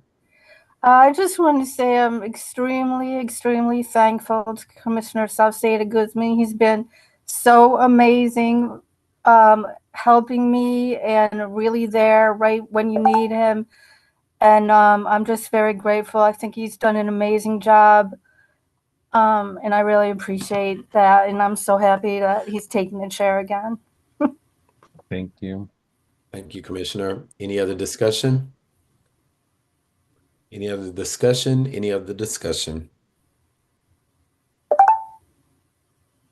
Somebody went off? Commissioner Roblin? No. Okay. No other discussion. I move to now close the nomination for chair. Can I get a second? Second. Seconded by Commissioner Roblin. We will now move to a vote for the office of chair. And this will be a roll call vote. All right. 5D01. Yes. It's one yes by Commissioner Arbuckle. 5D02. Yes. Yes, Commissioner Rhodes. 5D03. Yes. Commissioner Roblin, affirmative. 5D04 is Commissioner Sada Guzman. That one's vacant. Oh, 4 is vacant. I'm sorry. Mm-hmm. 5 is Commissioner Sada Guzman. Abstain. Abstain. 5D06. Yes. Yes, Commissioner McCray. 5D07 is myself, and I will vote in affirmative yes. 5D08. Yes. Yes. Yes, Commissioner Hossendorf. And 5D09. Yes. Commissioner G. Campbell. My son probably. With 7 yes, 1 abstention, and 1 vacant position, the yeas have it. Congratulations, Chairman Saucedo Guzman. Congratulations. Thank you, everyone. Thank you, everyone. I'll do my best. So now, Mr. Chair, do you want me to do all of the election, all of these offices, or do you want to take over now? How do you want to do it? If you can finish it, give me 4 minutes. I'll finish it. Trying to give you your job back immediately. Let me take this out. No. Okay, let's go. We'll move down to the office of Vice Chair. I do have one point of correction. For the nominations, we do not have to have a second on anyone, so we would just open this up for nominations. If there's anyone that would like to nominate themselves or someone that would like to nominate another member, you can do so at this time. This is for the office of Vice Chair. I'd like to nominate Commissioner Rhodes for Vice Chair. Commissioner Rhodes has been nominated for Vice Chair. Is there another individual for Vice Chair? Vice Chair going once, going twice. Okay, Vice Chair, we close. Commissioner Rhodes, Would you accept the nomination for vice chair? I do accept. Okay.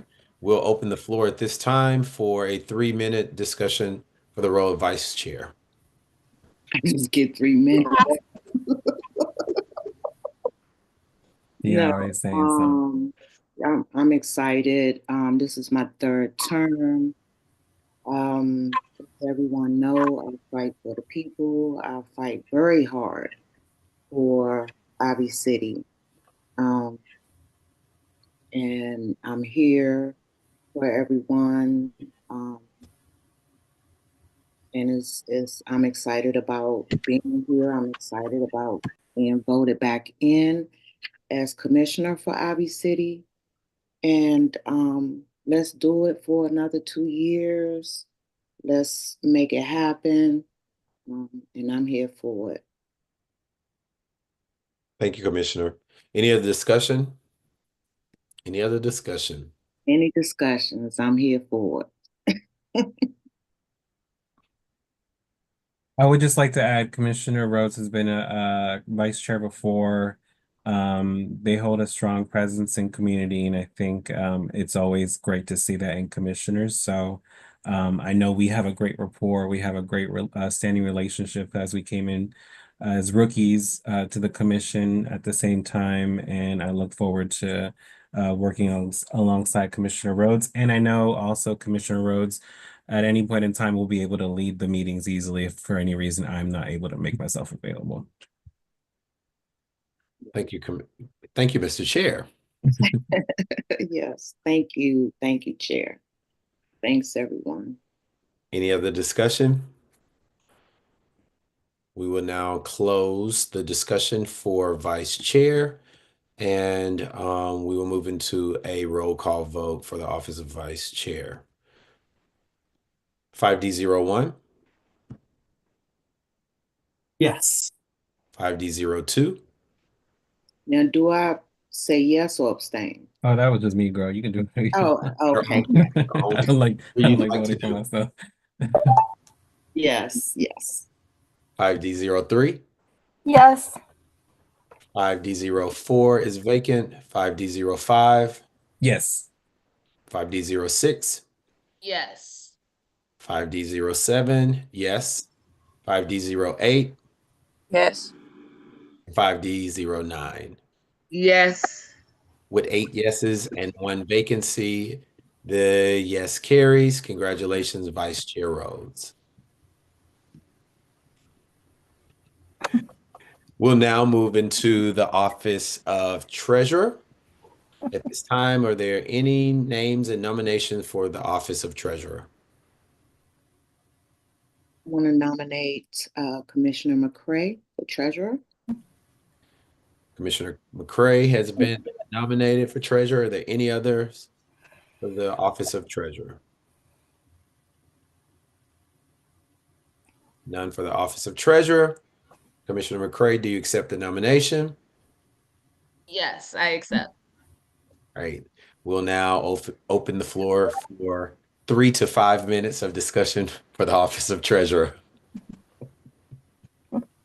Just a little bit of background for you guys. I work in finance for the government, and I've worked on audits for like 5, 6 years, and I've worked in program offices as well, dealing with finance directly as a financial management analyst. So, very firsthand knowledge on quarterly reporting and reporting metrics and things along those lines. And um, uh, I may not have all of the answers. I am still a newbie, so I will be sending all of my questions about how money should be spent to the OANC for clarifications, verification, anything that needs to occur in line with that. But that's all I really have.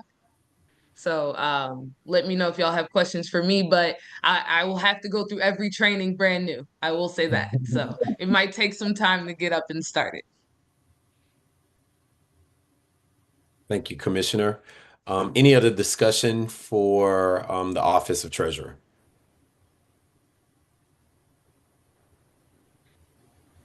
Any other discussion? Seeing none. Discussion. Okay, go ahead, Commissioner. With the training for treasurer, Does that start immediately, and will we have the I guess the treasurer report for the next meeting? I'm gonna defer that to the chair. Yeah, so I know the training, the registration for trainings for the chair and treasurer is already available through the OANC website. They've already shared that those links. I'll make sure that Commissioner McCray gets hers if she hasn't gotten that because she hasn't needed to look at it because she wasn't a treasurer. But those trainings will be staggered throughout the next few weeks, and we'll definitely have our first treasurer's report in February on the 11th. And just so we can speak about it, I know this commission has had issues in the past, whether investigations or accusations have been opened about misusing funds. Um, just like we came into the last term, all that has been cleared, all that has been investigated, all that time and money spent to look for sometimes nothingness has been done. And I hope that we're out of those black holes. And if there's residents that still want to drop false accusations on us, that's on them and God. That's nothing in between us because we're good and clean. So I'm happy that coming into this term, like we did the last, we're in good standing, and it sounds like we're going to continue to be in good standing with good people running the helm for these moves. So it's great to hear that Commissioner McCray has has a background in this type of work, let alone she used the word audits. So that's great to know because it ain't easy doing no audit. It ain't easy doing no audit. I can't even do an audit of my kitchen cabinet, let alone what government officials have to deal with. So looking forward to working with Commissioner McCray as our treasurer. Thank you, Mr. Chair. Any other discussion for the Office of Treasurer? Any other discussion? Any other discussion? Seeing none, we'll now close and we'll move to a roll call vote for the Office of Treasurer. 5D01, Yes. 5D02, Yes. 5D03, Yes. 5D04 is vacant, 5D05, Yes. 5D06, I'll abstain. abstention. 5D07 is yes, 5D08, Yes, I'm sorry. okay. 5D09, Yes. with one abstention, one vacancy. That's 7 yays, and it carries. Congratulations, Commissioner McCray. We'll now open the nomination for the Office of Secretary. Can we please have names for the Office of Secretary? I'd like to nominate Commissioner Arbuckle for secretary. Commissioner Arbuckle has been nominated for secretary. Any others? Any others for secretary? Any others? Any others? This is for the Office of Secretary. Seeing none, Commissioner Arbuckle, do you accept the nomination? I just want to clarify one thing about the responsibilities. You want to discuss that in discussion? Okay, so I'll say yes. So Commissioner Arbuckle accepts the nomination. So now we'll move into discussion at this time for 3 to 5 minutes. All right, so my understanding of this, before I take this on, I want to make sure that I understand the responsibilities properly. So so there's the thing of having the minutes. So I get that. Aside from taking the minutes and like making sure that people taking the minutes or like and reviewing the minutes and sending them out to the ANC, what are the other responsibilities? Like we said, it would entail everything correspondence and record keeping. So the minutes is definitely falls under record keeping, correspondence. I think we should continue to work on the newsletter that Commissioner Roblin was doing when she was the secretary. I think we need to beef that up and solidify that into a solid foundation piece of our commission. So that would definitely be something you would work on with, I would say, the vice chair and our administrative assistant to make sure that's completed. And also just ensuring that we're getting and Commissioner Roblin was great at this because I wasn't, and I'll definitely ask for our administrative assistant and you, Commissioner Arbuckle, if you're the secretary, just ensuring that we're getting everything signed in a timely manner. That was one of my faults as a chair the last term, and then this term I promise to you all as the commission that it won't be like that. So that's really all that I would say is the beefiest stuff that the position would entail. Um, it's not ceremonial like some other folks might have in their organizations or commissions, but it just would really just manage that. I'm good with the minutes and the signing. I'm just concerned about the newsletter because I don't really know how that works, and I'm worried that I'm going to I'm worried I'm not going to do a good job with it with several things coming in, and since I haven't ever worked with that newsletter before. I think because it's a project that will involve multiple officers, it wouldn't be something that you should think it's only on your back. Okay. All right then. Mhm.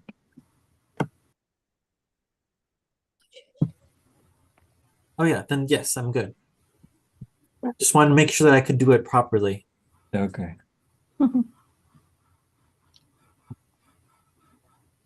Anything else? I think that's it. I think we're good, Commissioner McCollum. You're muted, Commissioner McCollum. I'm sorry, I didn't see that. Did you? Oh, I think he's frozen. No, No, he's. Oh. You're muted, Commissioner. Yeah. How about that? I'm so sorry. Any more discussion? Seeing that there's none, we'll now move into a roll call vote. This is for the Office of Secretary. 5D01. Abstain. 5D02. Yes. 5D03. Yes. 5D04 is vacant. 5D05. Yes. 5D06. Yes. 5D07. Yes. 5D08. Yeah. 5D09. Yeah. Okay. With one mention and one vacancy, there's 7 yes. Congratulations, Commissioner Arbuckle. You're now the secretary. This Thank you. concludes our election of chair, vice chair, treasurer, and secretary. Congratulations to everyone. We look forward to working with you this year. Thank you, Commissioner McCollum, for moderating the elections today. You're welcome. Anytime. Perfect. Okay.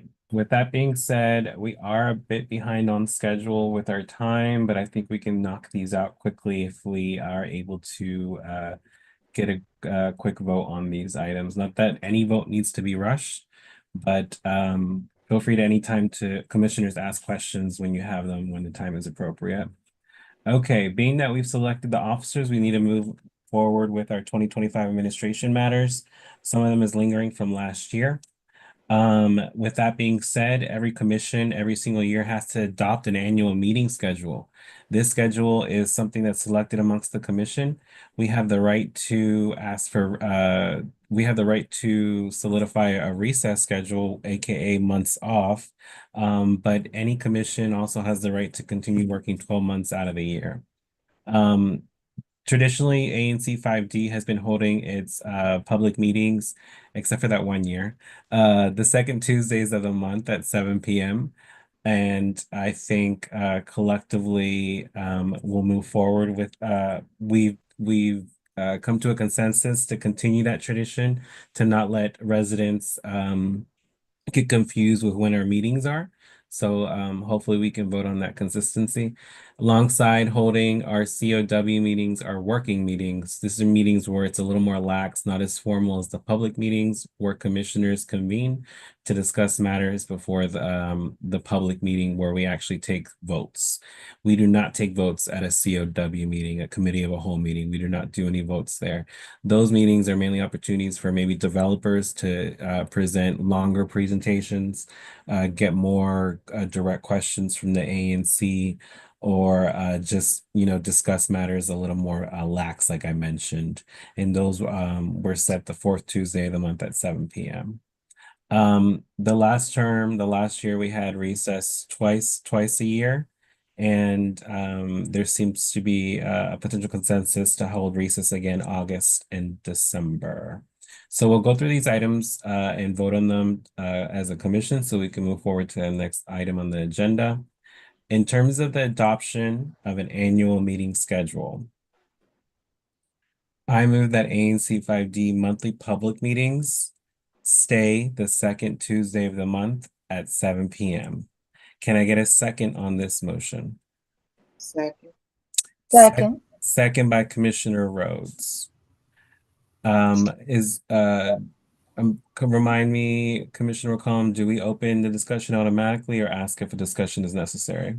You open automatically. Okay, so we'll open a discussion for 3 minutes on this if necessary. If there's any questions or comments from the commission in terms of holding our monthly public meetings the second Tuesday of the month at 7 p.m. Just a quick question for Yes. clarity's sake. Will we be meeting in person? Or what is gonna be, or are we gonna clarify that later? So I believe in the last term we clarified in our bylaws that we would make those decisions at our COW meetings. I Okay. know I know there's a consensus in the group right now to do a hybrid model every other month.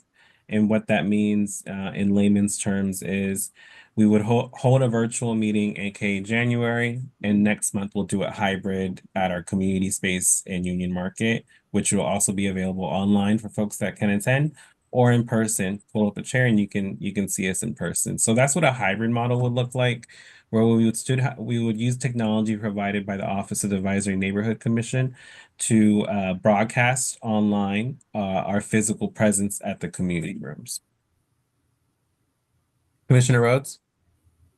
Well, I just want to say, yes, keeping them on the second Tuesday of the month will flow a lot better because that's when the meetings were, and a lot of us that are working, a disruption in our schedule will throw us all off.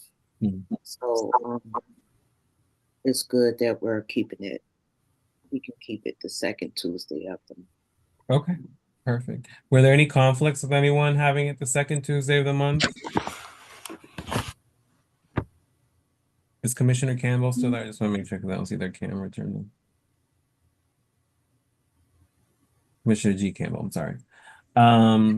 Okay, hearing that there's no other comments or opposition towards this motion, I'd like to continue the vote. It's been seconded by Commissioner Rhodes. I'll do a quick roll call to get the vote. 5D01.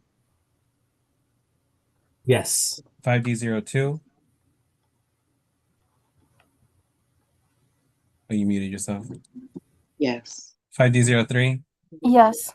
5D05 says yes. 5D06. Yes, with the caveat that my birthday is April the 8th, and that is a meeting. So you all have to have cake for me or something. Oh, okay. I was gonna say you gave us notice you're gonna be there, but okay, gotcha. Cake it is.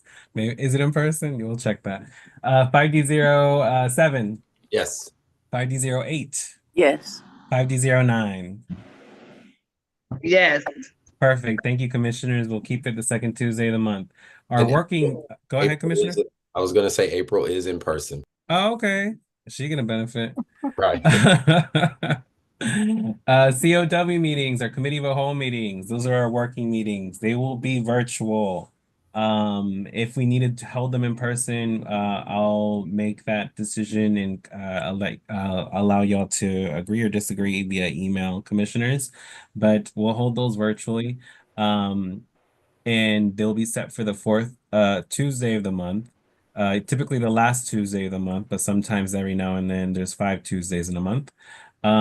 I move that we accept the COW meeting schedule for the fourth Tuesday of the month at 7 p.m. Can I get a second on this motion? Second. Second by Commissioner Arbuckle. I'll open the floor to discussion. It's open for 3 minutes. Are there any conflicts with anyone holding meetings the fourth Tuesday of the month for this? Again, these are more laxed working meetings. They're typically broadcast live via YouTube. So for folks that are like, oh, I've never been to a COW meeting, they're always available on YouTube. You see all the stuff we talk about as a group. We don't hide anything. We don't vote on anything. We typically do construct the agenda that we serve to the public. but we don't make any voting decisions at a COW meeting. It's not what we do. That is only reserved for public meetings. So I know sometimes there's some misconception on that. But are there any commissioners with concerns or comments on these meetings? And we just try to keep it at an hour. Yes, if there's no developers presenting, typically it should be an hour discussion. Okay. Any other comments or feedback or discussion?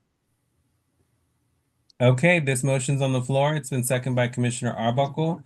I'll go ahead and do a roll call for the vote. 5D01. Yeah. 5D02.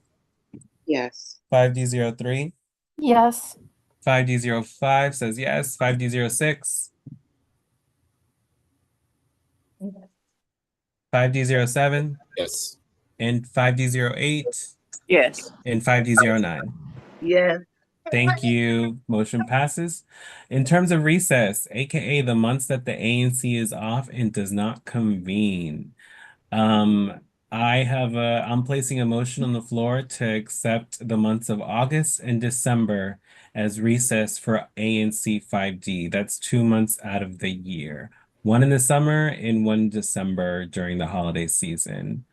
I move that we accept this schedule for 5D recess for the months of August and December. Can I get a second on this motion? Second. Second by Commissioner Roblin. I'll open up discussion on this for 3 minutes and allow commissioners to comment or discuss the recess.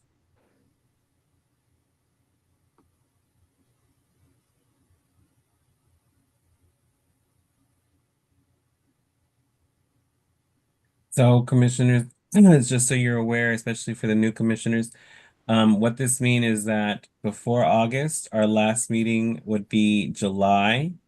We would take a break in August. We won't convene. We won't hold a meeting.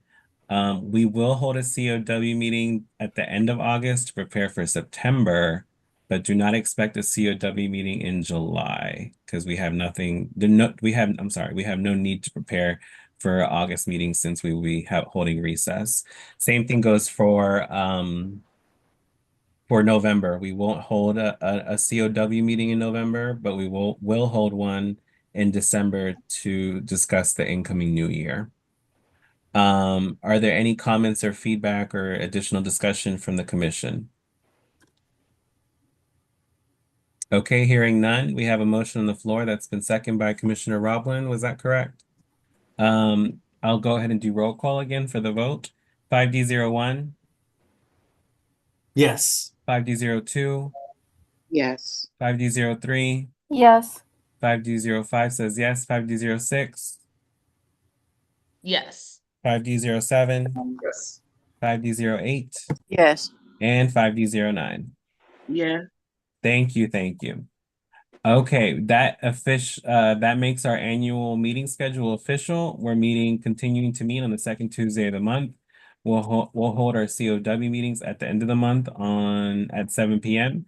And for the public, we are not meeting in the months of August or December.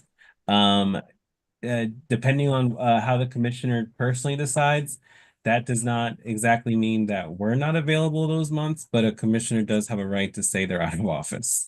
So feel free to reach out to your commissioner before those months, just in case you can't get a hold of them during the months of August and December. With that being said, we've officially elected new officers, and we need it on the meeting minutes that we need to change the bank holders at our bank account with TD Bank.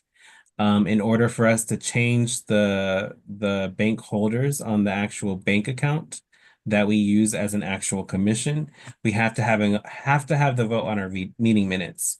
So that sometimes takes a while and there's a delay. So that's why we're voting on it tonight. I move that we remove the old officers from the TD bank account and update them to the new officers as of 2025. Can I get a second on this motion? I second. Second. Second by Commissioner McCray. We'll open up a quick discussion for this. so the public's aware, ANC 5D, alongside any commission, has the right to open up a bank account, which typically you have to have a bank account so we can get the funds transferred to us. And ANC 5D selected TD Bank primarily because the bank was located over in the shopping center, in the is that the Brentwood Shopping Center? Is that yes, across the Home Depot. So we typically meet there whenever we have to change up the bank account information or even pull funds from the bank account. In order to pull funds from an ANC bank account, you need multiple people to do it. This is a form of checks and balances to ensure that no one's stealing, no one's misappropriating, no one's writing false checks, no one's doing stuff they ain't supposed to. So we'll place 4 people on there, and that will be the new officers. With that being said, are there any questions, comments, or additional discussion on the TD Bank?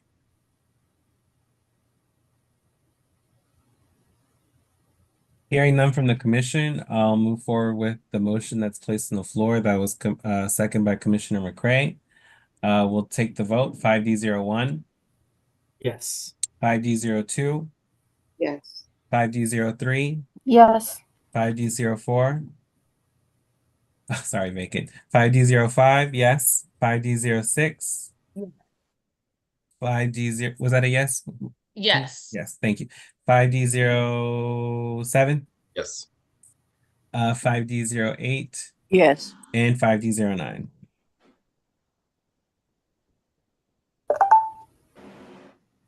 Come on, Crystal, you got this. You give me up. Oh, yes. Yes. Thank you. Thank you, Commissioner. Perfect. So we've confirmed that we can go ahead and change that account. That's perfect.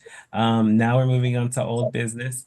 We have payment of the ANC 5D Administrative Assistant, Andy Vaught. They are owed 3 hours of pay. And correct me, it is $27 an hour, and that pay is from November time entry.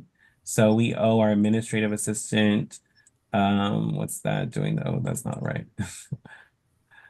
I know it's $81, a big whopping check of $81 from 2024. For those that are new to the commission and chiming into our meeting right now, we did hire an administrative assistant for the very first time last year. They did phenomenal work trying to get us off the ground with our administrative matters. They took a full inventory of our community room in Union Market, and they've been helping us with correspondence since we hired them. With that being said, I would like to make sure that we close the 2024 chapter with their paycheck and propose that we pay them these $81. If you guys look at the agenda, the next one's about hires. So we'll talk about the administrative assistant overall in the next bullet point. But I'll place a motion on the floor. I move that we hire I'm sorry. I move that we pay our administrative assistant from 2024, Andy Vaught, the $81 for the 3 hours that we owe them. Can I get a second on this motion? Second. Second by Commissioner McCollum. I'll open 3 minutes for discussion if necessary. As I mentioned, we owe them $81. They are currently working on moderating this Zoom right now. So please expect to, whether we decide to rehire them or not, please expect to have a vote in the February meeting for their January work that they've been doing. And they've continued to assist in correspondence, making sure the website's updated with our Zoom information and our agendas, which is highly necessary, and taking meeting minutes and sending those off to the secretary for review and approval. Were there any comments, discussion on what the administrative assistant did or has been doing? Andy did a wonderful job, and need to make sure that they get their money ASAP. Got it. Commissioner McCray? Just a quick question. Do we know the account balance? Like I'm assuming that we're in the green, we're good, and we have those funds available to spend. I can't recall the account balance, but I definitely know it's a good whopping amount. So we definitely have $81. All right, I just wanted to make sure. That's a great question. I believe the account It's balance on is the meeting somewhere minutes. around $40,000. Okay, yeah. In that ballpark. I don't remember the exact number. They were in the minutes, but yes, it's definitely up there. It's definitely up there, especially with the last allocation that we received. But great question. No other comments or discussion from commissioners? No? Okay, great. We have a motion on the floor. It was seconded by Commissioner McCollum, I believe. Was that correct? Okay, great. We'll do a roll call for the vote. 5D01, Yes. 5D02, Yes. 5D03, Yes. 5D04. Sorry, 5D05. Yes. 5D06, Yes. Yes. 5D07, Yes. 5D08, Yes. and 5D09. Yes. Perfect. Motion carries. Andy, we'll make sure that we pay you as soon as we have the ability to cut checks. Thank you. No problem. Thank you so much. Okay, and then with that being said, the last item on the agenda in terms of old business for our administration matters today is February hires. If you recall, in November, the commission decided to hold off on the hiring of our historian so we can better publicly display the what's the word, commissioners, the posting, the job opening of the historian. I want to place a vote that we request our administrative assistant to open up that position again and make sure that the public is fully aware of the position. And um, I would like to see us, uh, I would like to see us have nominees or selections for hire in our February meeting on the 11th. So I'll make the motion so we can discuss it. I move that we reopen the position of historian for hire and hire someone in the month of February. Can I get a second on this motion? Second. It's been seconded by Commissioner Roblin. We have 3 minutes on the table to discuss this. For the commissioners that are new, we decided last year that we would hire a historian to open up a history project for the south side of Ward 5, particularly covering every single one of our neighborhoods, Carver Langston, Ivy City, Gallaudet, Union Market, Trinidad, heck, even the CVS at Bladensburg Road, like all those areas have some historic significance in our commission. And we decided to open up the opportunity to hire a historian to dig deep into the land that we call home and create a repository and set of presentations that myself and Commissioner Arbuckle solidified the bare bones in a resolution last year. So it came to our attention that even though we did have a few folks apply, that the posting itself or the notification or notice of the posting itself was not fully accessible to the public. So that's why we're reopening it to solidify the hire in February. Are there any questions or comments on this project or the hire? Commissioner Arbuckle? So are we going to do more interviews? Yes. So it'll be between now and February that we do the rest of the interviews? Correct. Thank you for bringing that up. Correct. I would like to see some interviews within 2 weeks at our next COW meeting. And hopefully we can get those tie up those loose ends on people that did apply but didn't get an interview in the next 2 weeks. So if anyone reaches out to you, commissioners, they have all the right to an interview and they will be interviewed Tuesday, the 28th, at most likely at 7:30 p.m. So, but I'll send an email out to clarify and solidify that. And we'll get Andy to send out the posting again to the public and place it on our website. Any other questions or comments on the history project or the hire of a historian? And we did set we did cap a budget on that one. Do you remember the cost? What Commissioner Arbuckle, was it 5,000 or 6,000? I can't recall the exact number. It was something along those lines, 5 or 6 thousand, if I remember correctly. If I could remember correctly, I believe it was 5,000. We were going to pay them half first and then half after they completed the project. Um, okay. Okay, no other discussion. Hearing no other discussion from the commissioners, I go back to the motion that was second by, who was that second by? Oh, I forgot. I think I did. Did I think you did? Yes, Commissioner Yes, Roblin. it was Commissioner Roblin. Thank you, Andy, for taking those notes. Motion on the table. It's been seconded by Commissioner Roblin. We'll do a roll call. 5D01, Aye, yes. 5D02, Yes. 5D03, Yes. 5D04 is vacant, 5D05 says yes, 5D06, Yes. 5D07, Yes. 5D08, Yes. 5D09. Yes. Perfect. Thank you, commissioners. For the position of administrative assistant, I am recognizing that unless, well, actually, let me put the motion on the floor and then we can discuss. I move that we reopen the position of administrative assistant to allow others to apply for the position. And that includes allowing Andy Watt to reapply for the position, and hire them in the month of February. Can I get a second on this motion? Second. Second by Commissioner McCollum. The motion's on the floor. We'll open it up to discussion. Whether we the decision is whether the decision is to reopen the position for hire. I know we need an administrative assistant. I mean, you can fight me tooth and nail. I'll scratch. I'll poke your eyes out. We need one.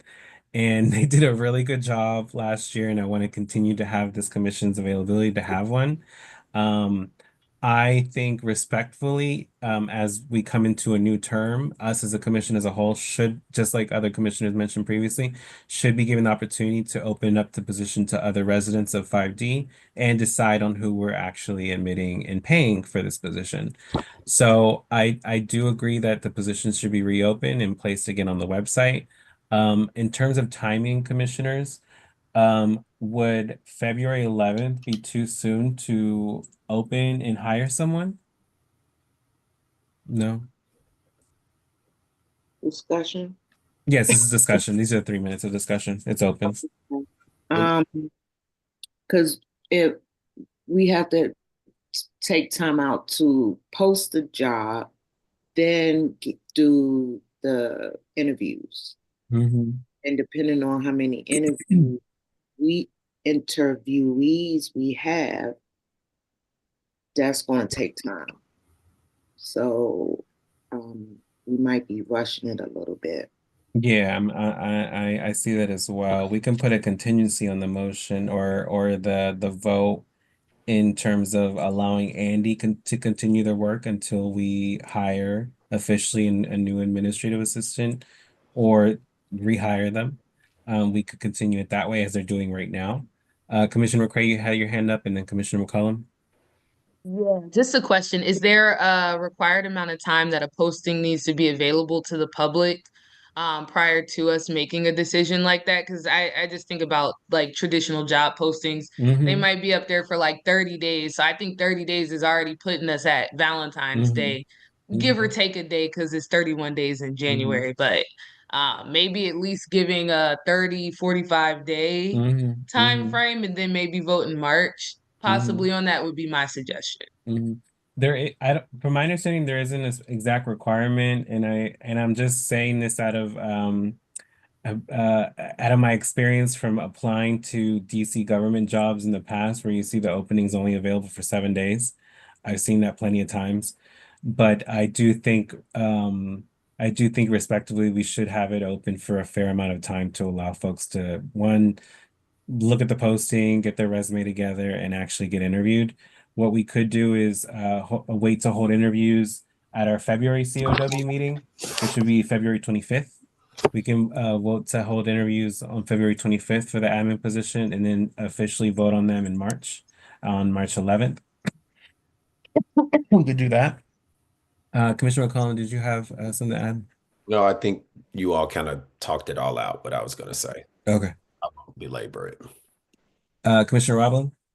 Maybe this is not appropriate question, but Andy, Lord, here you go. Come on now. Andy, I was wondering if you're interested in continuing or not.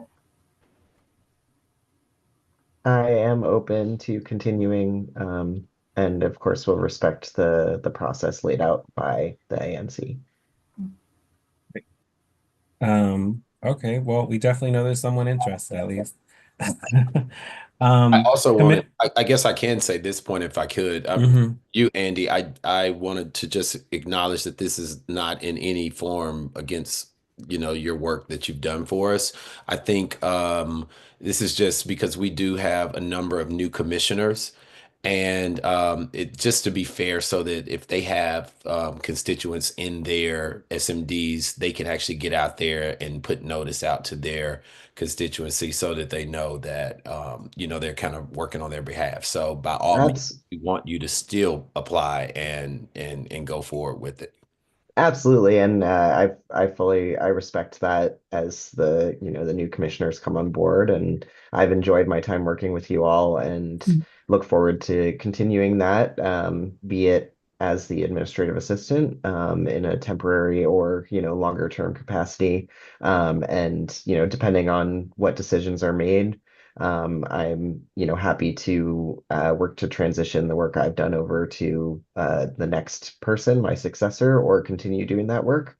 No problem. However, things happen. I'm more than happy to assist in however I can. So totally understandable, and I absolutely respect the process. Thank you. Point of order, Commissioner McCollum, do I, if we need to make an amendment to the motion, do we vote on this motion or do we have to bring in another one on the table? Well, you can just create a new motion, and we wouldn't even have to do all of that. For this motion currently on the floor, do we have to do what's Can you restate what are we? the motion was to hire someone in February. So being that we discussed how we want to proceed and to hold interviews in February and then hire in March for the admin position, with the continuing that our current administrative assistant will continue work until we officially hire them again or hire a new one. That's it's You can just amend the motion. okay. So I'll amend the motion that's on the floor. I move that we permit our current administrative assistant to continue working until an official hire has been made for the 2026 term. Do we need that second again? Second. Second by Commissioner McCollum. We've held the discussion. Were there any lingering questions or comments from commissioners before we take the vote? Okay. That being said, one second. That being said, we'll go ahead and do the roll call. 5D01. Yes. 5D02. Yes. 5D03. Yes. 5D04 is vacant. 5D05, yes. 5D06. Yes. 5D07. Yes. 5D08. Oh, it's muted, Commissioner Holzendorf.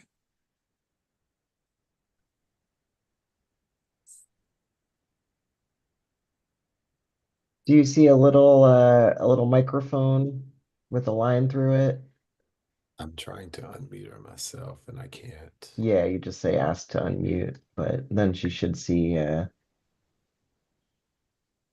We just need to hear the physical yes.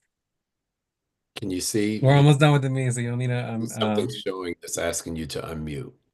you trying to see through the glass. There we go. All right. Yes or no? Or yes, okay, thank you. 5D 09. Yes. Thank you. Okay. Motion carries. We'll go ahead and proceed as such. Thank you everyone for that. That clarifies our admin needs as of today. You might see some more next month after we clarified any other needs, but moving forward so we can end up on a good note, we have our committee chair selections. We have a few committees. Some of them have been unstationed, unmanned, and some of them might be continuing that way just based on the availability of time of the time, talent, and treasure of our commissioners. We do have some robust ones that we need to make sure that do have someone in the chair position alongside his residential chair position. But for the first one, we have zoning and development. Second, we have environment and community. Excuse me. Third, we have trash and beautification. And then the final ones, we have public safety and transportation. With that being said, we'll start off with zoning and development. Are there any commissioners that are interested in chairing the committee on zoning and development? Or any or putting nominations on the table? Commissioner Arbuckle, your hand's raised, but I'll nominate you for position for the chair position of zoning and development. Hello. Yes, I accept. Okay, great. Go ahead, give a speech. So I was the chair of the zoning committee last year, and I'm very passionate about issues of housing and zoning. So I am excited to potentially do this again this year. So I would be certainly interested in doing it again. And I've created some what's it called? Some spreadsheets to help make sure that we keep track of all the developments so that we can make sure that we can hear them in a timely manner and then be able to work with the developers over time to be able to get to resolutions. Thank you, Commissioner. Was there anyone else interested in the position of chair for zoning and development? While we're on zoning and development, I'll also like to nominate. Oh, I don't see him here, so I'll have to bring that up in February. But okay, I was gonna say, I could tell him to get on right now. Oh no, he's probably heading to bed. Okay. With that being said, we have one nominee and one person that did accept a nomination for chair of zoning and development. I move that we accept Commissioner Hector Arbuckle as chair for the Committee on Zoning and Development. Can I get a second on this motion? Second. Second by Commissioner Roblin. I'll open up opportunity for discussion if one is necessary. Does anyone have any comments, feedback, or concerns with Commissioner Arbuckle being chair for zoning and development? The only thing I'll add, Commissioner, is if for our zoning projects where we look where it seems that there's a consensus at a COW meeting or a consensus for the commission as a whole, to have the paperwork ready for the night of the actual meeting, if we're all on the same page. If there's some sort of deliberation still needed, discussion still needed, I would say to hold off, but just to have quick turnaround for some of these folks and projects, I think that would be great. Okay, so we have a motion on the floor. I think it was second by Commissioner McCray or Roblin. Second by Commissioner Roblin. Okay. Roll call vote. 5D01. Yes. 5D02. Yes. 5D03. Yes. 5D04 is vacant. 5D05 is a yes. 5D06. Yes. 5D07. Yes. 5D08. Yes. And 5D09. Yes. Perfect. Thank you, ladies and gentlemen and familia. Congratulations, Commissioner Arbuckle, as being chair for the Zoning and Development Committee. We have Environment and Community next. Commissioner Rhodes was leading our Environment and Community Committee last year. And I think they've been doing phenomenal environmental justice work in Ivy City and the surrounding area. I nominate Commissioner Rhodes to continue this work since she is the most knowledgeable and has the most connections and bridges in the environmental justice field for ANC 5D. Commissioner Rhodes, do you accept the nomination? I do accept. Perfect. Was there anyone else interested in the position of chair for this committee? Okay, hearing that we don't have any other interest in the chair position for this committee, I move that we accept Commissioner Sabrina Rhodes to be the chair for the Environment and Community Committee for ANC 5D. Can I get a second on this motion? Yes. Second. Second by Commissioner Roblin. Commissioner Rhodes, did you want to take a minute or so to talk about this or your interest in this position? Yeah, I do. Can we all just make sure that we're watching our communities because the with the illegal dumping, if you are having illegal dumping in your communities, please let me know because we are looking into that more. And any dumpings, any trash, any infestations, any buildings that are not getting their dumpsters, their trash removed. That's outdoor. That's part of our environment, and that can cause health issues as well as if you have constituents that's having issues indoors, like mold infestations and lack of the property owner tending to the property, please give me a list of those folks because within the next couple years, we need to make sure that our folks are living in a healthy environment. So just please, if you have anything that you want to share with me, we can talk about it and move forward in making those reports. Thank you, Commissioner. With that being said, we have a motion on the floor. It's been seconded by, why am I keep forgetting who seconded these? Who seconded this? Commissioner Roblin. With that being said, we'll do the roll call. 5D01. Yes. 5D02. Yes. 5D03. Yes. 5D04 is vacant. 5D05. Yes. 5D06. Yes. 5D07. Yes. 5D08.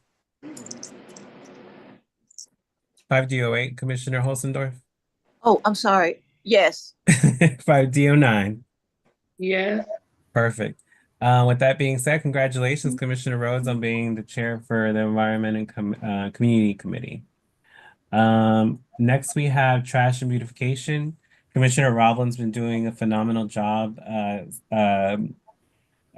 getting this committee off the ground. It's been our first time holding the committee. She's been great at getting residents to convene and discuss trash and beautification in the neighborhoods and do a lot of trash cleanup. How many bags of trash you think you collected last year, Commissioner Roblin? I don't know. But maybe 50 or something. It wasn't Yeah. really actually all that many cleanups, but we have been doing a lot of other things. Great. Okay, perfect. So with that being said, are there any nominations for the Trash and Beautification Committee?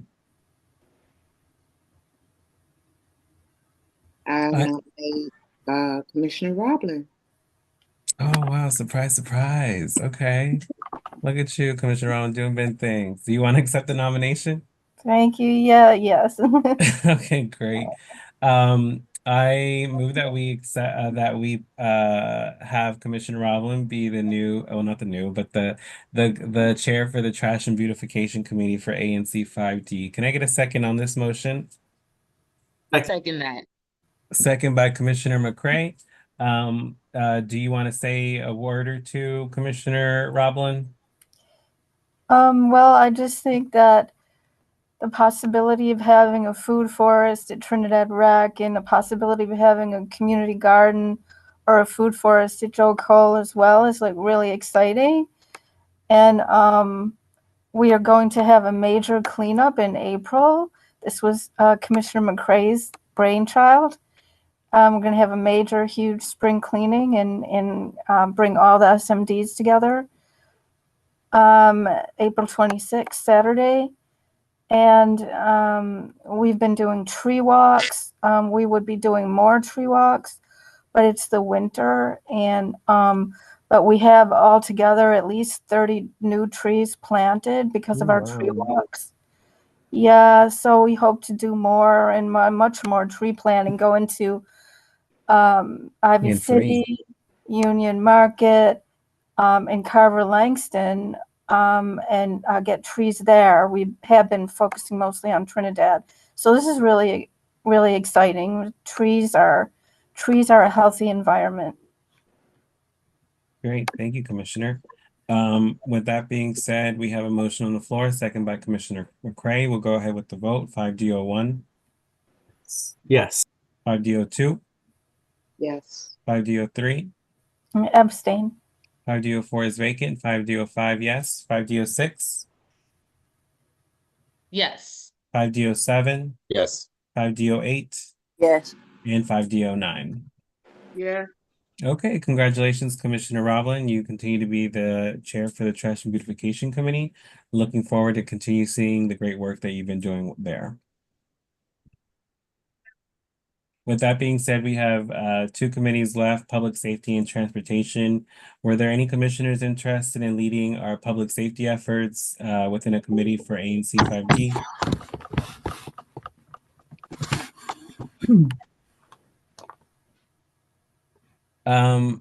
We Nominate G. Campbell for.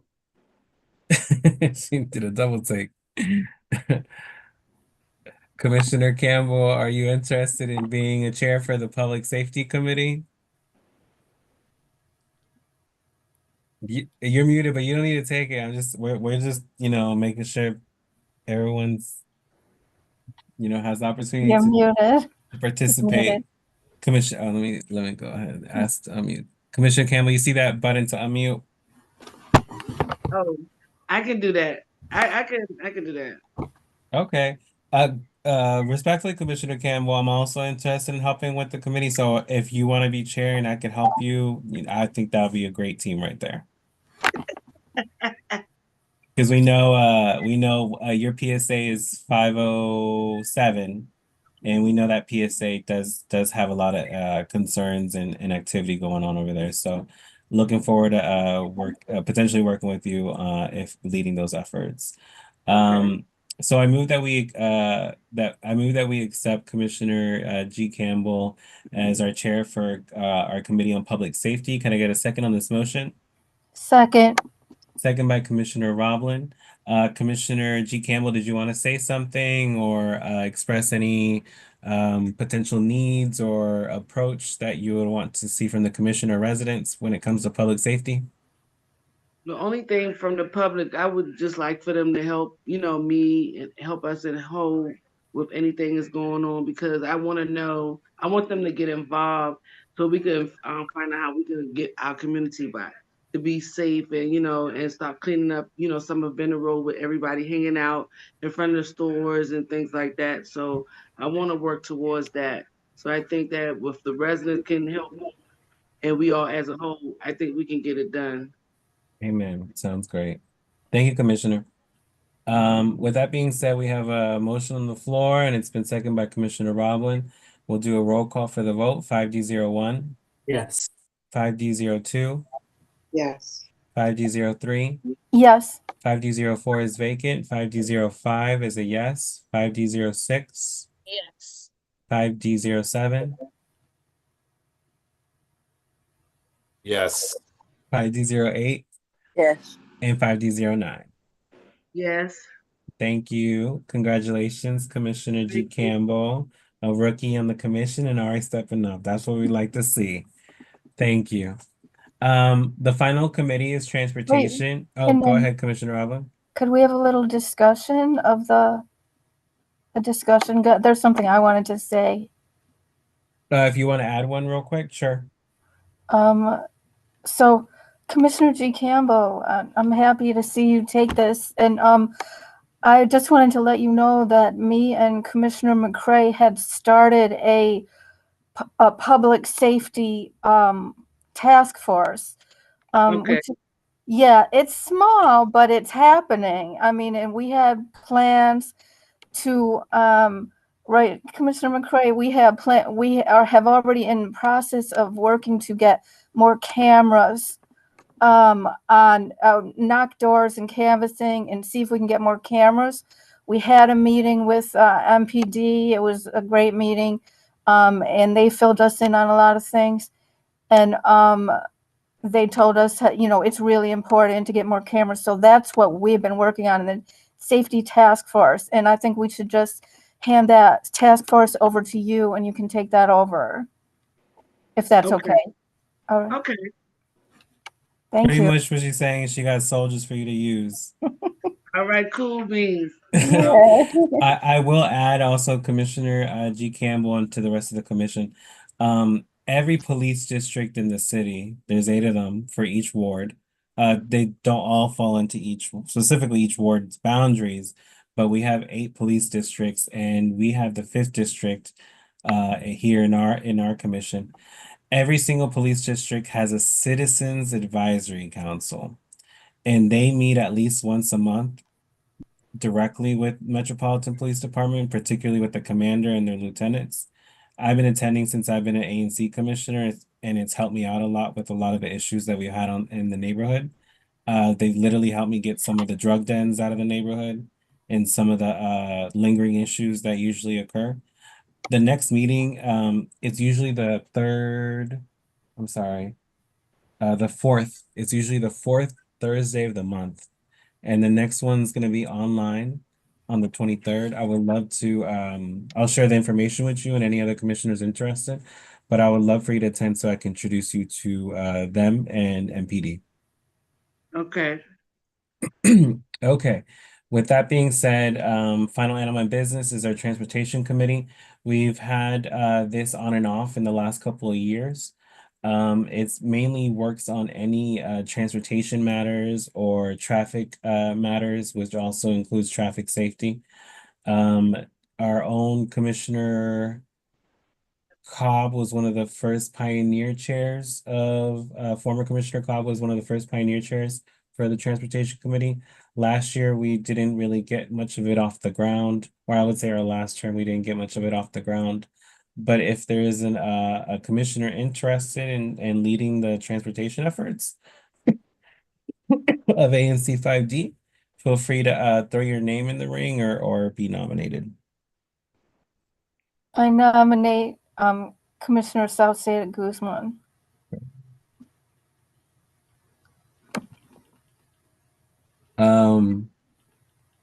Being that transportation is not my forte, and when I say that, I mean I get in the mix when something's messing up for the residents. I would like to pass to give that opportunity to someone else who's more transportation, inclined. I ride a bike to work this week. So I'm not saying like it's only for bicyclists, but I know bikes are usually a heavy topic in the committee. Commissioner Arbuckle? I would be open to being on to chairing the committee at the risk of doing too many things, but I'd be open to it because I am quite interested in transportation issues. And I know quite a few people. Definitely, it's a priority for the Union Market area because the transportation is very messed up there. And I know several people within the Union Market area that would be interested in joining the committee.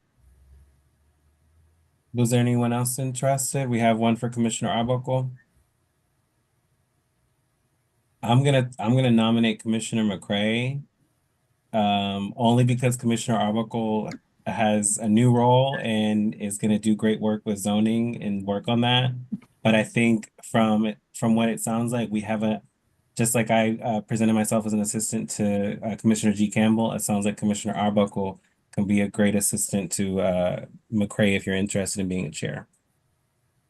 I was thinking the other way around, more so Commissioner Arbuckle being the chair and I can be the assistant, only because I can say I'm not 100% well versed in transportation, but I know the corridor between Carver Langston and Trinidad right now with 17th Street and Bladensburg Road is going to be a huge, huge kind of transportation pool. So I know I need to be involved in it a lot, but I don't know that I am well versed enough to know the best ways to go about the transportation.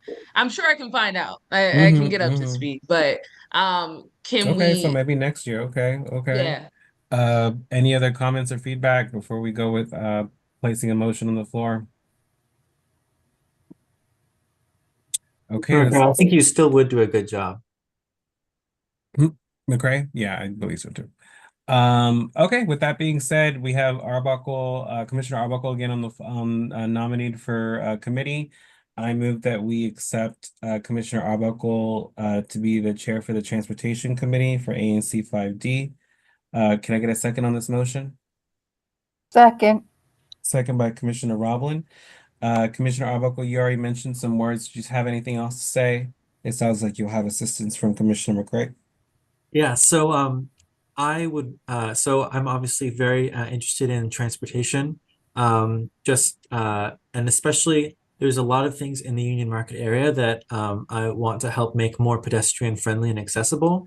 I definitely will want to work with Commissioner McRae and anybody in the Trinidad or Carver Langston area and Ivy City to better cover those areas. I know that since I don't go over there that often, I need to it's important for people in that area to also help so that I can better understand what's going on there. And yeah, just to make it safe for all users is the goal, so that everybody, no matter like how they're transporting themselves, that they can be safe. Thank you. Commissioner Rhodes? I just want to mention that some of our some of the older businesses in Union Market, they're concerned about having bike racks in front of their businesses. Is hindering their businesses. So although everyone is on the bike lane thing and having bikes, we just ask that you be mindful of the businesses that's been in the area for 30 plus years and not not push them away. Of course. Would you be able to send me the some of the information about those businesses so I could reach out to them? Well, they're in Union Market, Yeah. but for S&D. Yeah. I hadn't heard those concerns from them, but yeah. Just check with the older Mhm. businesses that's been there, the wholesalers. Okay. I do know on Bennett Road, the residents don't want no more bike lanes because we have the trolley and traffic already be messed up. So around Carver by Spingarn and Brown in this little area in Bennett Road, I know for a fact that the residents, because I walk the neighborhood and I talk to them, some of them really know me, so they don't want none because they like it's putting up too many. But it's good that they putting them up, but they don't want on Bennett Road because of the traffic and it's going to lessen the lane. And we already have the trolley. So that I would like for that to be mindful too, because less roads. Because me in my mind, I think like if we ever need to be like an emergency evacuation, we're gonna really be messed up in DC because the roads are getting smaller, like smaller and smaller. And I'm happy that they are making it safe for the scooter drivers and the bicycle, but it's like it's not being considerate more of the drivers because we have out of town drivers and you have regular drivers and you have people don't even want to catch the public transportation. So I just think that we got to kind of certain areas with the bike lanes, and I know the residents don't want to hear, so that's all I want to say. I think it's important to have discussions. Thank you for that discussion. It was necessary. We have a motion on the floor. It was second by I think it was me. Roblin. Thank you. Second by Commissioner Roblin. We'll do the vote. 5D01. I guess abstain. 5D02. Yes. 5D03. Yes. 5D04. Vacant. 5D05. Yes. 5D06. Yes. 5D07. Yes. 5D08. Yes. 5D09. Yes. Perfect. Commissioner Arbuckle, you're a busy beaver this year. You are now the chair for our Transportation Committee. Okay, ladies, gentlemen, and familia, we made it to the end of our business for tonight. Here we have a portion that we open up to the public for community feedback and questions, alongside anything else that the commissioners might want to address before we convene. We have the Q&A function available, but being that we don't have too many folks online, feel free to drop a question in the chat if you haven't already done so. And I don't see any questions per se.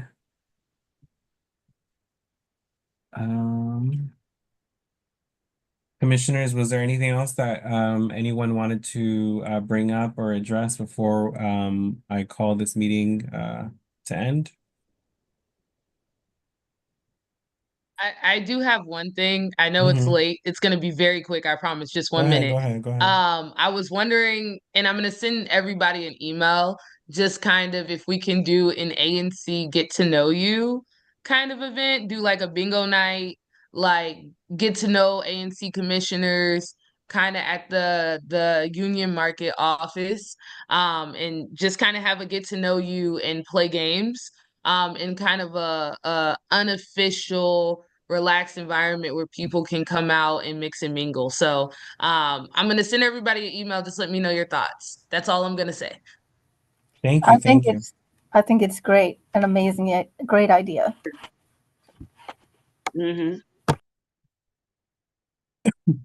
Was there anything else from other commissioners?